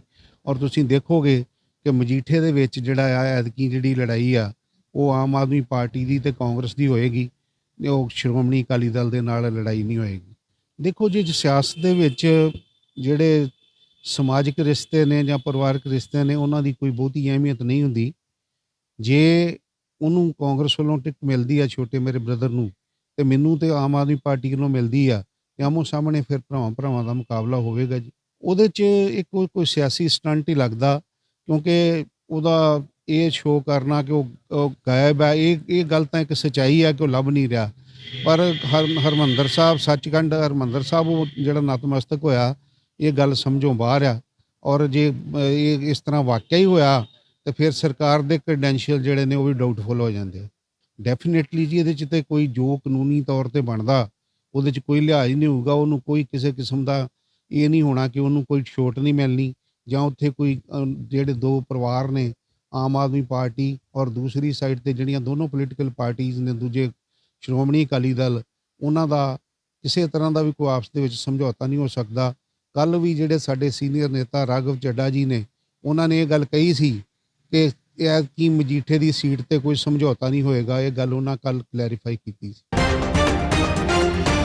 ਪੰਜਾਬ ਪ੍ਰਦੇਸ਼ ਕਾਂਗਰਸ ਦੇ ਪ੍ਰਧਾਨ ਵਿਧਾਇਕ ਨਵਜੋਤ ਸਿੰਘ ਸਿੱਧੂ ਨੇ ਸਾਹਨੇਵਾਲਾ ਹਲਕੇ ਵਿੱਚ ਗਾਇਕਾ ਸਤਵਿੰਦਰ ਬਿੱਟੀ ਦੇ ਹੱਕ 'ਚ ਰੈਲੀ ਕੀਤੀ। ਇਸ ਦੌਰਾਨ ਉਹਨਾਂ ਨੇ ਆਮ ਆਦਮੀ ਪਾਰਟੀ ਦੇ ਕਨਵੀਨਰ ਅਰਵਿੰਦ ਕੇਜਰੀਵਾਲ ਤੇ ਭਾਰਤੀ ਜਨਤਾ ਪਾਰਟੀ ਦੇ ਨਿਸ਼ਾਨੇ ਬੰਨੇ ਨੇ। ਸਿੱਧੂ ਨੇ ਕਿਹਾ ਕਿ ਪੰਜਾਬ ਨੂੰ ਬਰਬਾਦ ਕਰਨ ਵਾਲੀਆਂ ਬਾਹਰਲੀਆਂ ਤਾਕਤਾਂ ਇਸ ਸੂਬੇ ਤੇ ਆਪਣਾ ਹੱਕ ਦਾ ਦਾਅਵਾ ਕਰ ਰਹੀਆਂ ਨੇ। ਕੋਈ ਪਤਾ ਨਹੀਂ ਕਿ ਪੰਜਾਬ ਕੇਂਦਰ ਸ਼ਾਸਤ ਸੂਬਾ ਬਣਾ ਦਿੱਤਾ ਜਾਏ, ਯਾਨੀ ਕਿ ਯੂਟੀ। ਸਿੱਧੂ ਨੇ ਕਿਹਾ ਕਿ ਆਗੂਆਂ ਨੂੰ ਹੁਣ ਇਨਫੋਰਸਮੈਂਟ ਡਾਇਰੈਕਟਰ ਤੇ ਜਾਂਚ ਏਜੰਸੀਆਂ ਦੇ ਨਾਂ ਹੇਠ ਡਰਾਇਆ ਜਾ ਰਿਹਾ। ਚੋਣਾਂ ਤੋਂ ਪਹਿਲਾਂ ਪਰੇਸ਼ਾਨ ਕਰਕੇ ਕਈ ਆਗੂਆਂ ਨੂੰ ਆਪਣੇ ਨਾਲ ਆਉਣ ਲਈ ਮਜਬੂਰ ਕੀਤਾ ਜਾ ਰਿਹਾ। ਅਜਿਹੇ ਆਗੂਆਂ ਤੋਂ ਕਾਂਗਰਸ ਦੇ ਵਿਰੁੱਧ ਬਿਆਨ ਦਿਵਾਏ ਜਾ ਰਹੇ ਨੇ। ਇਹ ਬਹੁਤ ਵੱਡੀ ਗੇਮ ਹੈ, ਲੋਕਾਂ ਨੂੰ ਸੁਚੇਤ ਰਹਿਣ ਦੀ ਲੋੜ ਹੈ। ਸਿੱਧੂ ਨੇ ਕਿਹਾ ਕਿ ਪੌਣੇ 5 ਵਰਿਆਂ ਤੱਕ ਕੇਜਰੀਵਾਲ ਕਦੇ ਪੰਜਾਬ ਨਹੀਂ ਆਏ, ਹੁਣ ਐਵੇਂ ਤੁਰਦੇ ਫਿਰਦੇ ਨੇ ਜਿਵੇਂ ਪੰਜਾਬ ਵਿੱਚ ਉਹਨਾਂ ਦਾ ਕਿਤੇ ਕੋਈ ਘਰ ਹੋਵੇ। ਦਿੱਲੀ ਵਿੱਚ ਕੇਜਰੀਵਾਲ ਨੇ 8 ਲੱਖ ਨੌਕਰੀਆਂ ਦੇਣ ਦਾ ਵਾਅਦਾ ਕੀਤਾ, ਪਰ ਸਿਰਫ 440 ਨੌਕਰੀਆਂ ਦਿੱਤੀਆਂ। ਹੁਣ ਸੂਬੇ ਵਿੱਚ ਲੋਕਾਂ ਨੂੰ ਗਰੰਟੀਆਂ ਦੇ ਗੁੰਮਰਾਹ ਕਰਨ ਦੇ ਉਤਾਰੂ ਨੇ। ਉਹਨਾਂ ਨੇ ਕਿਹਾ ਕਿ ਕੇਂਦਰ ਸਰਕਾਰ ਵੱਲੋਂ ਲਾਗੂ ਕੀਤੇ ਗਏ ਖੇਤੀ ਸੁਧਾਰ ਬਿੱਲ ਸਭ ਤੋਂ ਪਹਿਲਾਂ ਕੇਜਰੀਵਾਲ ਨੇ ਨੋਟੀਫਾਈ ਕੀਤੇ ਸਨ। ਹੁਣ ਚੋਣਾਂ ਦਾ ਮਾਹੌਲ ਵਿੱਚ ਇੱਥੇ ਆ ਕੇ ਆਖ ਰਹੇ ਨੇ ਕਿ ਅਧਿਆਪਕ ਪੱਕੇ ਕਰ ਦੇਵਾਂਗੇ। ਪਹਿਲਾਂ ਉਹ ਦਿੱਲੀ ਦੇ ਅਧਿਆਪਕਾਂ ਨੂੰ ਤਾਂ ਹੱਕ ਦੇਣ ਜਿਹੜੇ ਧਰਨਾ ਲਾ ਕੇ ਬੈਠੇ ਨੇ। ਪੰਜਾਬ ਦੇ ਵਿੱਚ ਫਿਰਕੂ ਬਾਹਰਲੀਆਂ ਤਾਕਤਾਂ ਹਰ ਹੱਥਕੰਡਾ ਅਪਣਾ ਰਹੀਆਂ ਨੇ। ਔਰ ਇੱਕ ਡਾਇਲੌਗ ਮੈਂ ਅੱਜ ਛਾਤੀ ਠੋਕ ਕੇ ਸੱਚ ਦਾ ਮਾਰਿਆ ਕਿ ਬੀਜੇਪੀ ਨੂੰ 5 ਸਾਲ ਤੇ ਇੱਥੇ ਦੇਖਿਆ ਨਹੀਂ, ਨਾ ਕਿਸੇ ਵੱਡੇ ਲੀਡਰ ਨੂੰ, ਨਾ ਹੀ ਕਿਸੇ ਨੇ ਨਿਕਲਣ ਦਿੱਤਾ। ਤੇ ਹੁਣ ਜੇ ਆਏ ਨੇ ਤੇ ਈਡੀ ਦੇ ਹੱਥ ਲੈ ਕੇ ਆਏ ਨੇ, ਏਜੰਸੀਆਂ ਦੇ ਹੱਥ ਲੈ ਕੇ ਆਏ ਨੇ, ਬਾਮ ਰੋੜਨ ਵਾਲੇ ਹੱਥ ਲੈ ਕੇ ਆਏ ਨੇ, ਤਾਕਤ ਲੈ ਕੇ ਆਏ ਨੇ। ਇੱਕ ਮਿੰਟ, ਤਾਕਤ ਲੈ ਕੇ ਆਏ ਨੇ, ਉਹ ਤਾਕਤ ਜਿਹਦੇ ਨਾਲ ਇਹ ਇੱਕੋ ਹੀ ਗੱਲ ਕਹਿ ਰਹੇ ਨੇ। ਜਿਨ੍ਹਾਂ ਬੰਦਿਆਂ ਨੇ ਥੋੜੀ ਮੋਟੀ ਵੀ ਚੋਰੀ ਕੀਤੀ ਹੈ ਤੇ ਇੱਥੇ ਤੇ ਮਾਫੀਆ ਹੀ ਰਾਜ ਕਰਦਾ ਰਿਹਾ, ਤੇ ਉਹਨਾਂ ਨੂੰ ਉਹ ਕਹਿ ਰਹੇ ਨੇ ਕਿ ਜਲੰਧਰ ਆਫਿਸ ਖੋਲਿਆ ਅਸੀਂ, ਜਾਂ ਤੇ ਕਰਾਂਗੇ ਅੰਦਰ, ਨਹੀਂ ਤੇ ਚੁੱਪ ਕਰਕੇ ਆ ਜਾਓ ਜਲੰਧਰ। ਸਮਝਦੇ ਹੋ? ਔਰ ਇਹ ਹੋ ਰਿਹਾ। ਫਿਰ ਉਹਨਾਂ ਤੋਂ ਹੀ ਸਟੇਟਮੈਂਟਾਂ ਦਵਾਈਆਂ ਜਾਂਦੀਆਂ। ਆਮ ਆਦਮੀ ਪਾਰਟੀ ਨੇ ਆਗਾਮੀ 2022 ਦੀਆਂ ਪੰਜਾਬ ਵਿਧਾਨ ਸਭਾ ਚੋਣਾਂ ਲਈ ਉਮੀਦਵਾਰਾਂ ਦੀ 7ਵੀਂ ਸੂਚੀ ਜਾਰੀ ਕੀਤੀ ਹੈ। ਜਾਰੀ ਇਸ 7ਵੀਂ ਲਿਸਟ 'ਚ 5 ਉਮੀਦਵਾਰਾਂ ਦੇ ਨਾਮ ਸ਼ਾਮਲ ਨੇ। ਮਜੀਠਾ ਹਲਕੇ ਤੋਂ ਸੁਖਜਿੰਦਰ ਰਾਜ ਸਿੰਘ ਲਾਲੀ ਮਜੀਠੀਆ ਨੂੰ ਉਮੀਦਵਾਰ ਬਣਾਇਆ ਗਿਆ। ਆਮ ਆਦਮੀ ਪਾਰਟੀ ਵੱਲੋਂ ਹੁਣ ਤੱਕ 101 ਉਮੀਦਵਾਰਾਂ ਦਾ ਐਲਾਨ ਹੋ ਚੁੱਕਿਆ। ਅੰਮ੍ਰਿਤਸਰ ਤੋਂ ਡਾਕਟਰ ਅਜੇ ਗੁਪਤਾ ਉਮੀਦਵਾਰ ਚੁਣੇ ਗਏ। ਤਰਨਤਾਰਨ ਤੋਂ ਡਾਕਟਰ ਕਸ਼ਮੀਰ ਸਿੰਘ ਸੋਹਲ, ਜਲੰਧਰ ਕੈਂਟ ਤੋਂ ਸੁਰਿੰਦਰ ਸਿੰਘ ਸੋਢੀ ਅਤੇ ਮਲੋਟ ਤੋਂ ਡਾਕਟਰ ਬਲਜੀਤ ਕੌਰ ਨੂੰ ਉਮੀਦਵਾਰ ਐਲਾਨਿਆ ਗਿਆ। ਆਮ ਆਦਮੀ ਪਾਰਟੀ ਦੀ ਕਿਸਾਨ ਜਥੇਬੰਦੀਆਂ ਨਾਲ ਗੱਲਬਾਤ ਜਾਰੀ ਹੈ। ਮਿਲੀ ਜਾਣਕਾਰੀ ਮੁਤਾਬਕ ਰਹਿੰਦੀਆਂ 16 ਟਿਕਟਾਂ ਕਿਸਾਨਾਂ ਨੂੰ ਦਿੱਤੀਆਂ ਜਾ ਸਕਦੀਆਂ ਨੇ। ਪੰਜਾਬ ਦੀ ਸਿਆਸਤ ਵਿੱਚ ਵੱਡਾ ਧਮਾਕਾ ਹੋਇਆ। ਕੁਝ ਦਿਨ ਪਹਿਲਾਂ ਭਾਜਪਾ ਜੁਆਇਨ ਕਰਨ ਵਾਲੇ ਸ੍ਰੀ ਹਰਗੋਬਿੰਦ ਸਿੰਘ ਤੋਂ ਵਿਧਾਇਕ ਬਲਵਿੰਦਰ ਸਿੰਘ ਲਾਡੀ ਨੇ ਮੁੜ ਕਾਂਗਰਸ ਜੁਆਇਨ ਕਰ ਲਈ। ਜ਼ਿਕਰਯੋਗ ਹੈ ਕਿ ਕੁਝ ਦਿਨ ਪਹਿਲਾਂ ਪੰਜਾਬ ਦੇ ਕੁੱਲ 16 ਲੀਡਰਾਂ ਨੇ ਭਾਜਪਾ ਜੁਆਇਨ ਕੀਤੀ ਸੀ। ਇਹਨਾਂ ਵਿੱਚ ਮਾਝੇ ਦੇ ਹਲਕਾ ਕਾਦੀਆਂ ਤੋਂ ਮੌਜੂਦਾ ਵਿਧਾਇਕ ਤੇ ਪੰਜਾਬ ਕਾਂਗਰਸ ਦੇ ਸਾਬਕਾ ਪ੍ਰਧਾਨ ਪ੍ਰਤਾਪ ਸਿੰਘ ਬਾਜਵਾ ਦੇ ਭਰਾ ਫਤਿਹ ਜੰਗ ਬਾਜਵਾ ਭਾਜਪਾ ਵਿੱਚ ਸ਼ਾਮਲ ਹੋਏ। ਉਹਨਾਂ ਦਿੱਲੀ ਹੈੱਡਕੁਆਰਟਰ ਵਿਖੇ ਸ੍ਰੀ ਹਰਗੋਬਿੰਦਪੁਰ ਤੋਂ ਵਿਧਾਇਕ ਬਲਵਿੰਦਰ ਲਾਡੀ ਸਮੇਤ ਭਾਜਪਾ ਜੁਆਇਨ ਕੀਤੀ। ਕੇਂਦਰੀ ਜਲ ਸ਼ਕਤੀ ਮੰਤਰੀ ਗਜੇਂਦਰ ਸ਼ੇਖਾਵਤ ਨੇ ਇਹਨਾਂ ਆਗੂਆਂ ਨੂੰ ਦਿੱਲੀ ਵਿੱਚ ਪਾਰਟੀ ਦੀ ਮੈਂਬਰਸ਼ਿਪ ਦਿੱਤੀ ਸੀ। ਕੋਰੋਨਾ ਦੇ ਵੱਧ ਰਹੇ ਮਾਮਲਿਆਂ ਦੇ ਕਾਰਨ ਚੰਡੀਗੜ੍ਹ ਪ੍ਰਸ਼ਾਸਨ ਨੇ ਵੀ ਸਖਤੀ ਕਰਨੀ ਸ਼ੁਰੂ ਕਰ ਦਿੱਤੀ ਹੈ। ਪ੍ਰਸ਼ਾਸਨ ਨੇ ਸੁਖਨਾ ਝੀਲ ਤੇ ਬੋਟਿੰਗ ਸਮੇਤ ਸਾਰੀਆਂ ਗਤੀਵਿਧੀਆਂ ਬੰਦ ਕਰ ਦਿੱਤੀਆਂ ਨੇ। ਸੋਮਵਾਰ ਤੋਂ ਸ਼ਨੀਵਾਰ ਤੱਕ ਝੀਲ ਤੇ ਸਵੇਰੇ ਅਤੇ ਸ਼ਾਮ ਨੂੰ ਸ਼ਹਿਰ ਵਾਸੀ ਸੈਰ ਕਰ ਸਕਣਗੇ। ਉੱਥੇ ਐਤਵਾਰ ਝੀਲ ਨੂੰ ਪੂਰਾ ਦਿਨ ਬੰਦ ਰੱਖਣ ਦਾ ਫੈਸਲਾ ਲਿਆ ਗਿਆ। ਸਲਾਹਕਾਰ ਨੇ ਇਸ ਸੰਬੰਧੀ ਹੁਕਮ ਜਾਰੀ ਕੀਤੇ ਨੇ। ਸੋਮਵਾਰ ਤੋਂ ਸ਼ਨੀਵਾਰ ਤੱਕ ਸੁਖਨਾ ਝੀਲ ਤੇ ਸਵੇਰੇ 5 ਵਜੇ ਤੋਂ 9 ਵਜੇ ਤੱਕ, ਸ਼ਾਮ 6 ਤੋਂ 8 ਵਜੇ ਤੱਕ ਲੋਕ ਸੈਰ ਕਰ ਸਕਣਗੇ।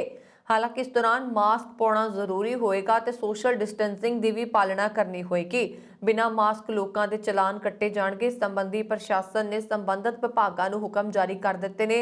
ਸੋਮਵਾਰ ਤੋਂ ਹੁਕਮ ਲਾਗੂ ਹੋ ਜਾਣਗੇ ਅਤੇ ਅਗਲੇ ਹੁਕਮਾਂ ਤੱਕ ਲਾਗੂ ਰਹਿਣਗੇ।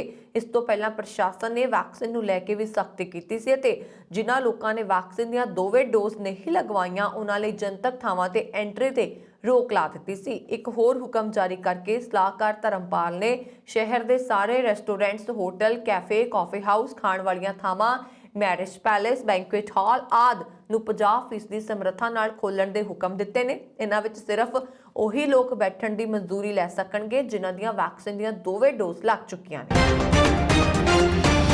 ਅਮਰੀਕਾ ਤੋਂ ਬਿਨਾਂ ਕੋਵਿਡ ਰੋਕੂ ਟੀਕਾ ਲਵਾਏ ਫਰਾਂਸ ਆਉਣ ਵਾਲੇ ਯਾਤਰੀਆਂ ਨੂੰ 10 ਦਿਨਾਂ ਤੱਕ ਸਥਾਨਕ ਅਧਿਕਾਰੀਆਂ ਦੀ ਨਿਗਰਾਨੀ 'ਚ ਸਵੈ ਇਕਾਂਤਵਾਸ ਰਹਿਣਾ ਹੋਏਗਾ। ਸਰਕਾਰ ਵੱਲੋਂ ਐਲਾਨੀ ਇਹ ਪਾਬੰਦੀ ਐਤਵਾਰ ਤੋਂ ਲਾਗੂ ਹੋਈ। ਫਰਾਂਸੀਸੀ ਸਰਕਾਰ ਵੱਲੋਂ ਐਲਾਨ ਕੀਤੇ ਗਏ ਨਿਯਮਾਂ ਤਹਿਤ ਅਮਰੀਕਾ ਤੋਂ ਆਉਣ ਵਾਲੇ ਯਾਤਰੀਆਂ ਨੂੰ ਫਰਾਂਸ ਲਈ ਜਹਾਜ਼ ਵਿੱਚ ਸਵਾਰ ਹੋਣ ਤੋਂ ਪਹਿਲਾਂ ਟੀਕਾਕਰਨ ਸਰਟੀਫਿਕੇਟ ਤੋਂ ਇਲਾਵਾ ਕੋਵਿਡ ਜਾਂਚ, RT-PCR ਜਾਂ ਐਂਟੀਜਨ ਜਾਂਚ ਦੀ ਨੈਗੇਟਿਵ ਰਿਪੋਰਟ ਦਿਖਾਉਣੀ ਹੋਏਗੀ ਅਤੇ ਇਹ 48 ਘੰਟਿਆਂ ਤੋਂ ਪੁਰਾਣੀ ਨਹੀਂ ਹੋਣੀ ਚਾਹੀਦੀ। ਜ਼ਿਕਰਯੋਗ ਹੈ ਕਿ ਇਸ ਤੋਂ ਪਹਿਲਾਂ ਅਮਰੀਕਾ ਤੋਂ ਬਿਨਾਂ ਟੀਕਾਕਰਨ ਆਏ ਯਾਤਰੀਆਂ ਨੂੰ ਸਿਰਫ 7 ਦਿਨ ਬਿਨਾਂ ਅਧਿਕਾਰੀਆਂ ਦੀ ਨਿਗਰਾਨੀ ਸਵੈ ਇਕਾਂਤਵਾਸ ਵਿੱਚ ਰਹਿਣ ਦੀ ਲੋੜ ਸੀ। ਫਰਾਂਸ ਵਿੱਚ ਲਗਾਤਾਰ ਚੌਥੇ ਦਿਨ 2 ਲੱਖ ਤੋਂ ਜ਼ਿਆਦਾ ਕੋਵਿਡ-19 ਦੇ ਮਾਮਲੇ ਸਾਹਮਣੇ ਆਏ ਨੇ ਅਤੇ ਓਮਿਕਰੌਨ ਵੇਰੀਐਂਟ ਨਾਲ ਇਨਫੈਕਸ਼ਨ ਤੇਜ਼ੀ ਨਾਲ ਵਧੀ ਹੈ। ਫਰਾਂਸੀਸੀ ਅਧਿਕਾਰੀ ਵੀ ਟੀਕਾਕਰਨ ਨਾ ਕਰਵਾਉਣ ਵਾਲਿਆਂ ਤੇ ਦਬਾਅ ਵਧਾ ਰਹੇ ਨੇ। ਇਹ ਸਨ ਹੁਣ ਤੱਕ ਦੀਆਂ ਖਬਰਾਂ। ਮੈਨੂੰ ਬਰਨ ਕੌਰ ਮਾਨ ਨੂੰ ਦਿਵਾ ਗਿਆ। ਹੋਰ ਖਬਰਾਂ ਦੇ ਲਈ ਸਾਡਾ YouTube ਚੈਨਲ ਪੰਜਾਬ ਮੇਲ USA TV ਜ਼ਰੂਰ ਸਬਸਕ੍ਰਾਈਬ ਕਰੋ। ਸਤਿ ਸ਼੍ਰੀ ਅਕਾਲ।